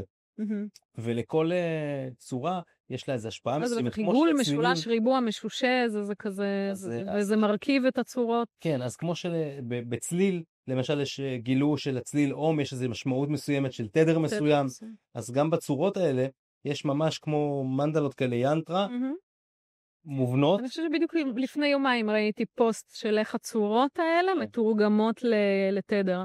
וזה ממש, זה פשוט שינוי פרספקטיבה. כן. הצורות אתה מסתכל מכאן, נגיד זאת הצורה, את הצורה אתה מסתכל עליה מכאן ורואה את הצורה, אבל אם אתה מסתכל מכאן אתה רואה את התדר שלה. כאילו אנחנו כבר מחוץ למימדים פה קצת. וואו. אז זה נורא מעניין. כן. כי הצורה הזאת שהיא, אם אתה כל פעם מכפיל אותה ושם אותה בתוך עצמה, היא יוצרת נקודות עוגן של נוסחה מסוימת, שמתורגמת לתדר. כן. אז המורה ליוגה שלי, אננדה, שהוא אחד מהפרקים הראשונים שעשיתי איתו, מאסטר אננדה, אז הוא עשה על הגב שלו ינטרה מאוד מאוד גדולה. זה משהו שהוא עושה עליו גם מדיטציה, זאת אומרת, אם הוא שם את זה בתור תמונה, הוא יכול לשבת עכשיו ולעשות מדיטציה על הדבר הזה. אז הוא קעקע על עצמו ינטרה כזאת. אז נראה לי שזה גם יכול להשתלב עם הטכניקות האלה אולי של המברשות ולייצר עוד צורות כאלה גיאומטריות. אני יכולה לייצר הכל. אם אתה בא ואתה אומר לי, אני מתחבר ליינטרה הזו, כן. בוא ניקח אותה כסגמנט ובוא נראה מה אנחנו יכולים להוציא ממנה. כן. ואז האסנס שלה שם ואנחנו יוצרים זרימה במרחב עם הדבר הזה. זה נורא מעניין. עכשיו יש בן אדם שמקשיב לשיחה שלנו, והוא רוצה לעשות קעקוע בדיוק, והוא מתלבט, או לעשות קעקוע מסורתי רגיל, כן, של דרקון, סתם אני צוחק, או ללכת על הדבר החדשני והמיוחד והמטורף הזה, כן, שאני כבר קניתי, כן, אני צריך את זה. מה לדעתך החשש שלו? הוא מתלבט בין זה או זה? כן. כאילו, מה החשש שלו מלעשות את הלייט סווייפ? יש לו חשש, אוקיי, יש לו, נניח ויש לו חשש, מה החשש שלו? את הלייט סווייפס. אני הייתי מציעה לו... קודם כל, מה החשש?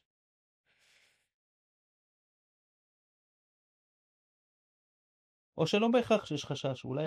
אני לא, קצת קשה לי לענות על זה. כן. מה התחלת להגיד? החשש הוא אולי חיבור, לא יודעת, חיבור לתוצאה, כאילו, מבחינה ויזואלית, כי דרקון הוא יכול לדמיין, ואת זה הוא יראה כשאנחנו נעשה את זה על המסך, אבל אז החשש בעצם ירד, כי יש לו איזה overview על התוצרים של הדבר הזה, והוא מבין לאן זה ילך, וזה כבר חיבור לסגנון. אז אם זה מדבר אליו, אז יש במה לגעת, אבל אם זה לא מדבר אליו, אז אנחנו לא ניכנס לשם, אבל יכול להיות כאילו, סתם קופץ לי רעיון מעניין, אם פה הוא רוצה דרקון, ופה הוא אוהב, אבל יש לו איזה חשש, הייתי אומרת לו, בוא נהפוך את הדבר הזה לדרקון. ובוא ניצור משהו דרקוני בלייט סווייפס. ואז הוא מרוויח משני העולמות. מדהים.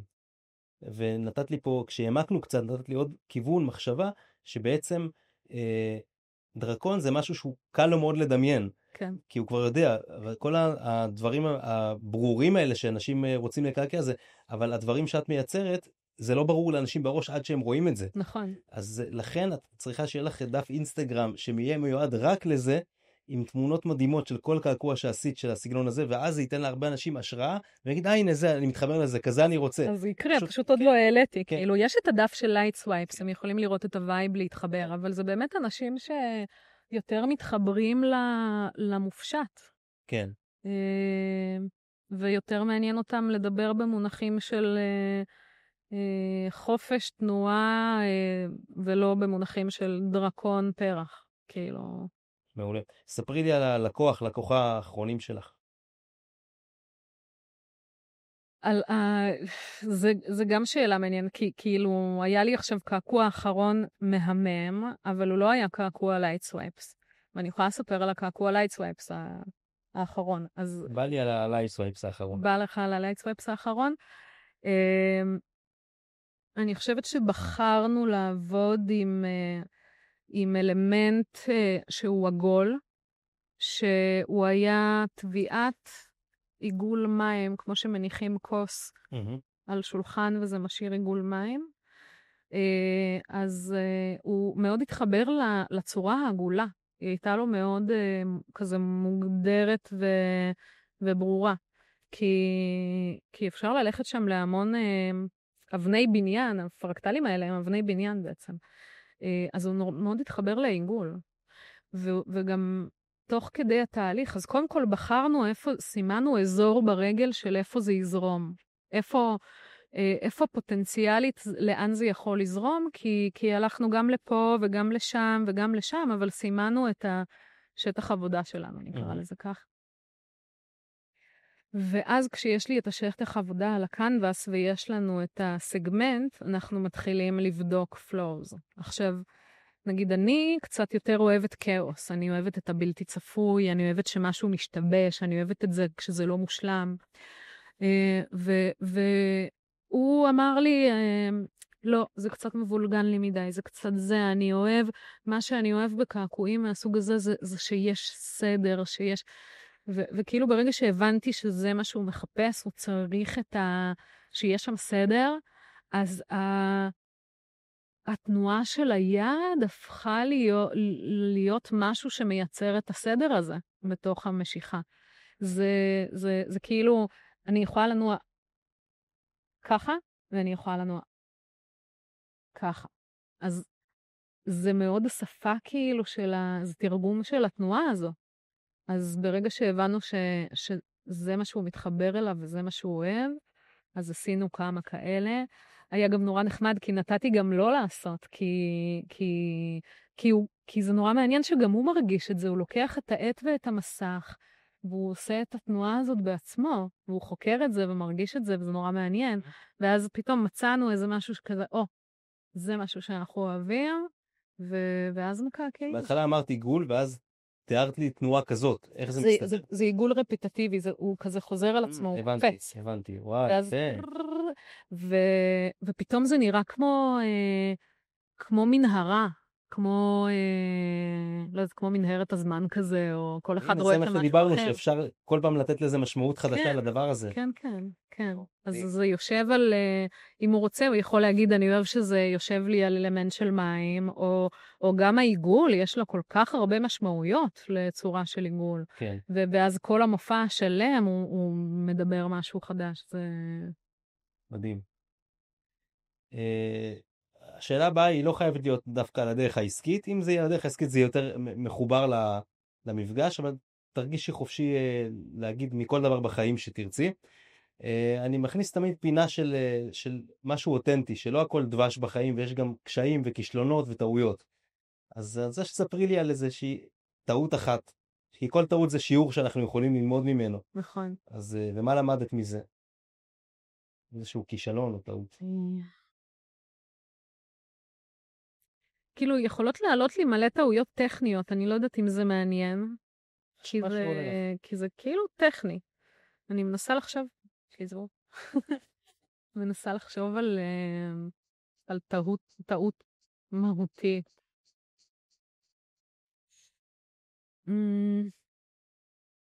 כאילו על פניו כל מקרה שהוא לא היה מאוד קל ופשוט והיה בו אתגר, אני יכולה להסתכל עליו כטעות. מה שעולה לך. אבל אני לא רואה אותו כטעות, אתה מבין? אני רואה אותו כתהליך למידה, כגדילה, כלמדתי משם, וזה יכול להיות... זה יכול להיות מעבודה עם לקוח שהוא נגיד מאוד מאוד סגור לחופש שלי ביצירה ורוצה בדיוק איך שהוא רוצה, ואז התהליך הוא פחות הדדי, כאילו זה פחות איזשהו שיתוף פעולה. עכשיו, אני לא קוראת לזה טעות, כי זה נורא מעניין להיות גם במקום הזה. היו לי לקוחות שנתתי להם את הטאבלט לעשות את הקו הזה שהם רוצים איך שהם רוצים, כי לא משנה כמה קווים עשיתי, זה לא בדיוק הקו שהם רצו. אז אני כאילו, יש לי לקוחה שמדייקת לעצמה את הקו הקטנצ'יק הזה מתוך הקעקוע הזה, אתה מבין? עכשיו, זה לא טעות, זה חוויה. כן. אז נורא קשה לי כאילו לחשוב על טעות במונח של טעות. אז מה השיעור שאת לומדת מדבר או כזה? נגיד, לא יודעת, סשן שהחלטתי, לא יודעת, לא לפצל, אלא לסיים אותו, ואז אתה במקום כזה שהוא כבר נורא קשה, גם לך בעבודה, גם ללקוח, אבל גם זה אתגר, כאילו יש שם פתאום, אתה מוצא את עצמך הלקוח מוצא את עצמו בהתמודדות חדשה מול כאב שהוא לא הכיר, זה תהליך מרתק. אני שם בלתמוך בדבר הזה. אני מהצד שלי כבר כל כך קרובה לאפיסת כוחות, אבל אתה חייב להמשיך, אז אתה מוצא את הכוחות האלה. כאילו שנינו מוצאים את הכוחות כדי שהדבר הזה יקרה, כי אנחנו בהתחייבות והתמסרות, כאילו אין פה לוותר, אתה מאוד... בתוך זה, כי יש מחויבות. כן. שוב, זה לא טעות, זה מקומות מאתגרים. למה באמת, מה היתרון באמת בלעשות את זה במפגש אחד ולא לפצל את זה? לא, לפעמים יש קעקועים שמפצלים, אם אני רואה שזה קעקוע לשני סשנים, אז מלכתחילה מפצלים, אבל אם נשאר כאילו עוד קצת, אז זה קצת כמו כאילו נגמרה הסוללה בטלפון, אבל היה חסר לך עוד דקה בשביל לסיים משהו. כן, אני מבין. זה קצת כאילו משחק על הגבול הזה. כן. אז אתה לא תגרור את הלקוח הזה עוד פעם לסטודיו, ותשריין יום בשביל כאילו לסיים את העוד קצת. אז השיעור שאני מחבר משני הסיפורים שסיפרת, זה הדינמיות והגמישות בעבודה. נכון שאת עובדת עם אנשים, אז לפעמים את צריכה לתת לבן אדם יותר את השליטה ולהביא לו את העט, ולפעמים את צריכה להמשיך גם כשככה ולהחזיק מרחב ולתמוך. כן. אז כן, להיות דינמית, ולמרות שיש לנו את זה שלנו, אני הייתי פעם די-ג'יי, ואז היו לקוחות שהיו אומרים לי, סומכים עליך, תעשה מה שזה, וזה היה יוצא להם הכי טוב בעולם. כי אז כאילו הייתי באמת מביא את עצמי ב100% את האור. כן. ואז היה בן אדם שאומר לי, כן, אבל תעשה ככה וככה, ובהתחלה תעשה זה וזה, אז זה כבר היה 80% ממני. והיו כאלה שכבר לא השאירו כלום ממני. הם פשוט היו יכולים לקחת את הפלייליסט ולשים בעצמם את השירים. זה נורא מעניין. כי כשאני חושבת על זה, אני כאילו שמה רגע אותך בצד, ומתבוננת רק על החוויה שלהם והפרספקטיבה שלהם, ואיך הם ניגשים בכלל לעולם ולחיים. זה שהוא בא ואומר לך, אני סומך עליך, מה שתעשה אני זורם, הוא כבר בהתמסרות כאן וקבלה, שזה בכלל לא משנה מה היית מוציא. הוא היה מבסוט. נכון. כי הוא כבר בתוך ההוויה הזאת. יפה. ובן אדם שמגיע עם חשש, אז הוא נורא מונע מפחדים. יכול להיות שזה לא משנה מה היית מביא, הפחדים האלה הם כבר כאילו מממשים את עצמם כזה, זה לא משנה אם זה ככה או ככה מהצד שלך. הם ימצאו איפה למצוא את הלא בסדר. נכון. אז ההוויה הזאת, ההתחלתית, היא מאוד משפיעה על הדינמיקה. עכשיו, אני נגיד כיוצרת בקעקועים, כשאנשים באו אליי, וזה לקוחות כיפיים נורא, ואמרו, תעשי מה שאת רוצה. הם נתנו עוגן, אני אוהבת את הסרטים של X. זה רפרטואר מטורף של סרטים, תעשי מה שאת רוצה. אני מרגישה שאני צריכה עוגן. כן. ושם קשה לי להתחיל, כי העולם שלי כל כך רחב, ואני צריכה לדעת שהוא יתחבר לזה, אני צריכה איזשהו עוגן ראשוני. ומשם אני יכולה לזרום. אז האמירות של תעשי מה שאת רוצה, כמו שאני ביקשתי מקודם. זה יותר מאתגר אותי. כן. זה יותר מאתגר אותי. כן. כאילו על פניו זה נשמע, יש לי את כל החופש שבעולם, אבל כן. אנחנו צריכים את העוגן בתוך כל יש את החופש. האיזון הזה בין זה שיתנו לך את העוגן ואת המסגרת, לבין זה שגם ייתנו לך ליצור בשיתוף פעולה ולא לגמרי זה. כן, כן, אבל אני מקבלת הכל כחוויה, אז מעניין אותי לעבוד עם כל הספקטרום, אבל אין ספק שהקעקועים הכי מוצלחים זה כשיש שיתוף פעולה ואיזון הדדי בין שני הצדדים. כשאני קשובה לצד הזה והצד השני סומך עליי, נוצר שם משהו מאוד יפה. לפני שהכרתי אותך לא ידעתי על השיטה הזאת של לעשות קעקועים עם ה-light swipes, דרך הטכניקה הזאת, וככל שדיברנו על זה נדלקתי על זה, וזה נראה לי דבר הכי מדהים בעולם. ואז שאלתי אותך מקודם בהפסקה, אם יש כבר הרבה שעושים את זה, ואם את בתחום ואת אומרת שאת לא מכירה שעושים את זה, וזה משהו שהוא מאוד ייחודי לך, אז אין לנו מה לחפש יותר ייחודיות מזה, נכון? אמרתי לך מה הייחודיות שלך, זה לא סתם ייחודיות. זה כאילו, כן, זה מכל כך הרבה כיוונים. את מומחית למברשות האלה, את הצבת אותם, את מעצבת מברשות כאלה, ואת מקעקעת, ואת משלבת את הדברים האלה, זה המתכון למשהו ייחודי. כן, אבל זה לא ייחודיות ברמה הטכנית. כל אחד יכול לבנות מברשות, אוקיי? זה כלי שיש לכולם, בעיקר ליוצרים שיש להם Procreate, כן? הייחודיות היא לא כאילו, כן, אני לא מכירה כרגע מקעקעים שעובדים בשיטה הזאת, אבל אני חושבת שהייחודיות היא בראייה שלי ובחיבור שלי לאותם מקומות, ואיך אני מתרגמת אותם, ואיך אני רואה אותם, ואיך אני מתקשרת אותם דרך העולמות הפנימיים שלי. ושם זה ייחודי, כי זה העולמות שלי.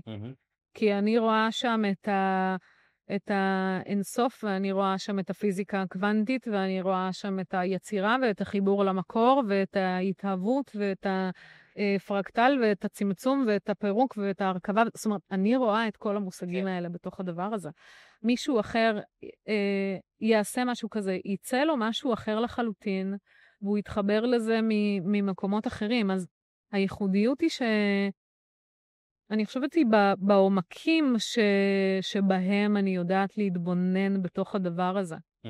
כי לקחת ברש ולעשות כזה, ברמה השטחית, זה לא אישיו. אבל כמו שאני מכירה את עצמי, אז הראייה שלי לעומק, וההכנסה של המשמעות, או היכולת לתרגם את המשמעות שרוצה להיות מתורגמת שם, אני חושבת ששם הייחודיות. כן. לו הכל היה אפשרי, בעוד שנה מהיום, איך היית רוצה לראות את העסק שלך עם ה-light swipes? לו הכל היה אפשרי? כן. כאילו, תתארי לי חזון איך העסק נראה עוד שנה. אני רואה סטודיו ענק שמאפשר לי גם לקעקע, גם לעשות שם יצירות אומנות שנובעות מה-light swipes, כי זה מופעים מרהיבים. בא לי שזה יהיה ארט בבתים של אנשים. אני רואה המון תנועה של אנשים ויצירת חיבורים עם אנשים קשורים לעולמות האלה, ואנחנו מדברים באותה שפה. זה כמו קהילה חדשה.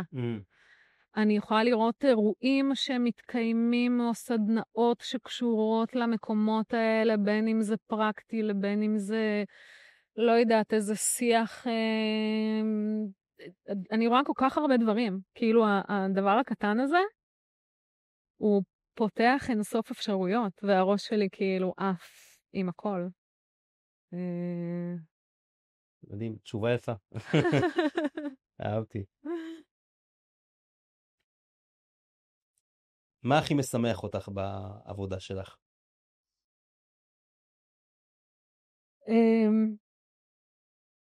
תראה, יש הרבה סיפוק בעבודה הזאת, ולפעמים הסיפוק הזה, כאילו יש המון סיפוק בלראות את התגובות של הלקוחות, אחרי שהם קמים מהסשן ומסתכלים על הדבר הזה, ולפעמים אחרי סשן ארוך אתה מותש, שאין לך כבר את היכולת או את האנרגיה להתרגש ממשהו, אבל זה קיים. כאילו, אני רואה את זה. לשמוע מלקוחה, זה מרגיש כאילו זה תמיד היה פה. וואו. זה מדהים בעיניי. זה סופר מרגש ומספק, וזה גורם לי לדעת שעשיתי את הדבר הנכון.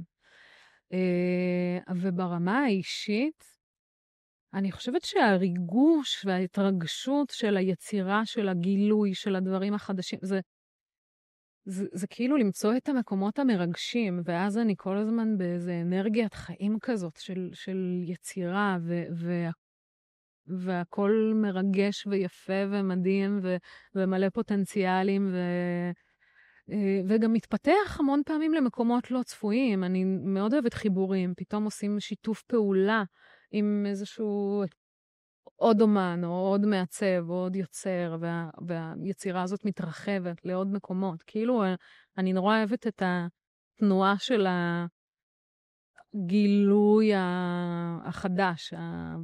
כאילו, זה מה שמרגש אותי. מדהים. כן, גם כמו שתיארת בהתחלה, שיש פה גם את האלמנט האנושי, זה גם יצירה, וגם יש את החיבור האנושי הזה שאת מתחברת אליו. אנחנו לקראת סיום.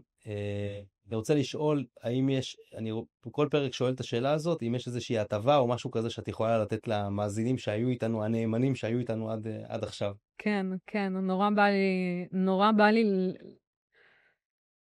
לראות מלא אנשים עם קעקועי לייט סווייפס. זה גם נורא נחמד לי שיש לזה שם, כאילו, כי לקח לי המון זמן למצוא את השם הזה, רק בגלל הזמינות של השמות בעמודים של האינסטגרם, כשזה קפץ, זה כזה, איזה כיף. מדהים. אז נורא בא לי לראות מלא אנשים עם קעקועי לייט סווייפס, כאילו, לפתוח לעולם, לצאת לאור עם הדבר הזה, שאנשים שיראו שזה קיים, כי יכול להיות שהם לא מכירים שיש כזה, כאילו ליצור מודעות, ושאלת על הטבה, אז אני חושבת שהייתי נותנת הנחה למאזיני סופר לייף? למאזיני סופר לייף. הנחה ל10 לקוחות ראשונים שמגיעים לסשן של לייט סווייפס. לא יודעת, אני אחשוב על המספר אחרי זה. יגידו את הקוד שנקרא סופר לייף, איזה הנחה הם יקבלו? סופר לייף, לייט סווייפ.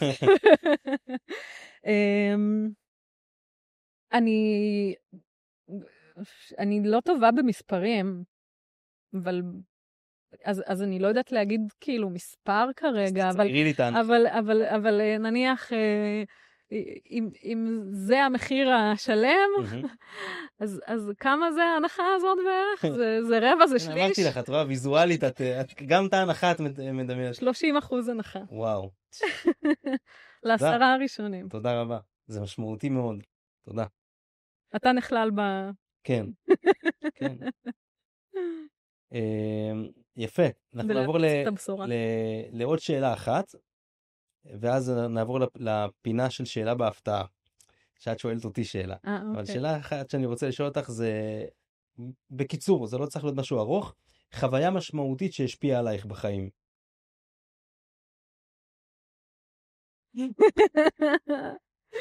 יש כל כך הרבה. כן. כל כך הרבה. אבל אני חושבת שכנראה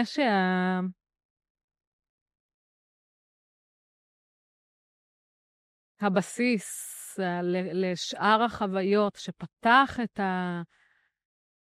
את הראייה שלי, זה אולי אני אגיד החוויה המיסטית הראשונה. כי זה פתאום עושה לך את הסוויץ' הראשון של הצצה למעבר, וההבנה שיש עוד, והסקרנות למקום הזה, והפתיחות של התודעה, וזה כאילו משנה את המיקום שלי כאן.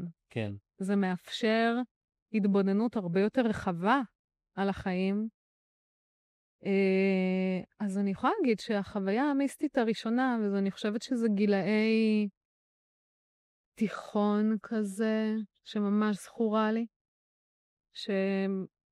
שקמתי, התעוררתי בבוקר עם ידיעה נורא נורא נורא נורא מוחלטת, שבחיים שלי לא חוויתי קודם. עם ידיעה על המבט הזה של המעבר, על זה שיש המשכיות, שאנחנו לא רק כאן. עכשיו, ברגע שזה כל כך מוחלט, זה לא משנה מה אחרים מאמינים, לא מאמינים, יגידו, לא יגידו, זה כל כך צרוב בסיסטם, שזהו, זה כאילו שם. מדהים. עכשיו, זה גם, זה לא חדש, בתחושה שלי, בחיים שלי מאז שאני זוכרת את עצמי, כן? אבל זה היה חדש כחוויה מאוד מוחשית. כי אני זוכרת שכבר בגיל 5, אני זוכרת שהלכתי ברחוב והסתכלתי על האנשים, ועלתה לי השאלה הזאת של, אני זוכרת ששאלתי את אמא שלי, גיל 5, כן, אני שואלת אותה, אמא, ואני מסתכלת על האנשים, אמא, למה אני פה ולא שם? למה אני לא בתוך הגוף ההוא? למה אני בתוך הגוף הזה? לא. אני פה, אני שם, כן. כן. וזה כאילו, אתה יודע, זו תהייה כזאת שהיא הרגישה נורא נורא טבעית. ההפרדה הזאת בין האני לבין הגוף הזה שאני כרגע בתוכו, כאילו איזושהי אינטואיציה או תחושה שתמיד הייתה שם. כן. אבל ברגע שאתה פוגש את זה כחוויה, ולא רק כתחושה שאתה הולך איתה או סקרן לגבי משהו, נושא איזה משהו כזה, אז ברגע שאתה פוגש את זה כחוויה, זה מרגיש אחרת לחלוטין. מדהים שזה כבר מגיל צעיר, וזה מלווה אותך, ואת חיה את ה... כן, זה כמו למידה, זה כמו שאני יכולה ללמוד מלקרוא משהו בספר, ואני יכולה ללמוד את אותו הדבר מלחוות אותו בצורה ישירה. זה שני דברים שונים לחלוטין. או לקרוא על עץ, על כל התכונות שלו, או פשוט לראות את העץ ככה בעיניים ולהרגיש אותו. או כמו שחבר שלי אמר לי אתמול, אני יכולה לקרוא על יין ומאיפה הוא הגיע ומאיזה זן ואיזה טעמי לוואי יש לו, ואני יכולה לקרוא את כל הדבר הזה, ואני יכולה לקטות אותו. אז זה קצת כזה. מדהים. וואו. טוב, נעבור לחלק הבא, אנחנו לקראת סיום. שאלה בהפתעה. את עכשיו הפודקאסטרית ואת שואלת אותי שאלה. אני אגיד לך מה, אני כאילו חשבתי על השאלה הזו בהפתעה, אבל אתה כבר גנבת לי אותה, כי אני רציתי לשאול אותך, אבל אולי היא עדיין רלוונטית, כי רציתי לשאול אותך, אם אתה מגיע להתקעקע, מה יהיה הקעקוע שתעשה? אוקיי. לאור הדברים. האמת שאת רק שואלת את זה, וזה מרגש אותי לחשוב על זה. זה כבר סימן טוב. כן. אסור שאבא שלי ישמע את הפרק הזה. הוא נגד... גם אבא שלי נגד. כן. אבל בוא, אבא, אני אומר את זה תיאורטית, כאילו אם אני מגיע להתקעקע, אז האמת שדיברנו על זה באמצע הפרק, על הגב, דווקא מאוד התחברתי למיקום של הגב. וזה חד משמעית תהיה ה-light swipes, וחד משמעית זאת את תהיה המקעקעת. ככה זו התמונה שאני רואה בינתיים, כן? אין עוד light swipes אחר. כן. וכן, אהבתי גם את מה שאמרת, שזה אמור להיות משהו מאוד קליל ומאוזן. אז כן, אז באמת גנבתי לך קצת השאלה עם ואם אני אשאל אותך, עם איזה סגמנט תרצה לעבוד? וכשאת מתכוונת סגמנט, להגיד אלמנט מהטבע? כן, נניח שאלמנט מהטבע. עכשיו, הטבע זה מאוד רחב, כן? גם אם אתה בוחר כאילו, קרן אור מבחינתי זה אלמנט מהטבע. הדבר הראשון שאיך שאמרת סגמנט, קפצה לי שמש. אוקיי. אור, כן, לייט. כן. כן, אנחנו שם. כן. כן. יפה. שמש. לפני שנעבור לשאלה האחרונה, רציתי להגיד לך תודה רבה. תודה שהקדשת מזמנך, תודה שבאת לפה, תודה ששמחת עליי, ותודה שבחרת להיות פה בטבע. עכשיו קצת שמש, כן. אבל זה גם כיף. תודה שחלקת מהידע והמומחיות שלך, למדתי הרבה מהמפגש הזה. תודה למאזינים שהיו איתנו עד עכשיו. תודה לכולם. יצא לנו נראה לי פרק ארוך יחסית. זה לא מובן מאליו, היום תקופה של טיק טוק, הכל קורה מאוד מאוד מהר, ולהיות בפרק אחד ולהקשיב לשיחה הרבה זמן זה דבר איכותי ויפה. אם רוצים ליצור איתך קשר, אנחנו נכניס כבר כן, יש הרבה דרכים. כן, אנחנו נכניס כל הלינקים, איך להגיע אלייך.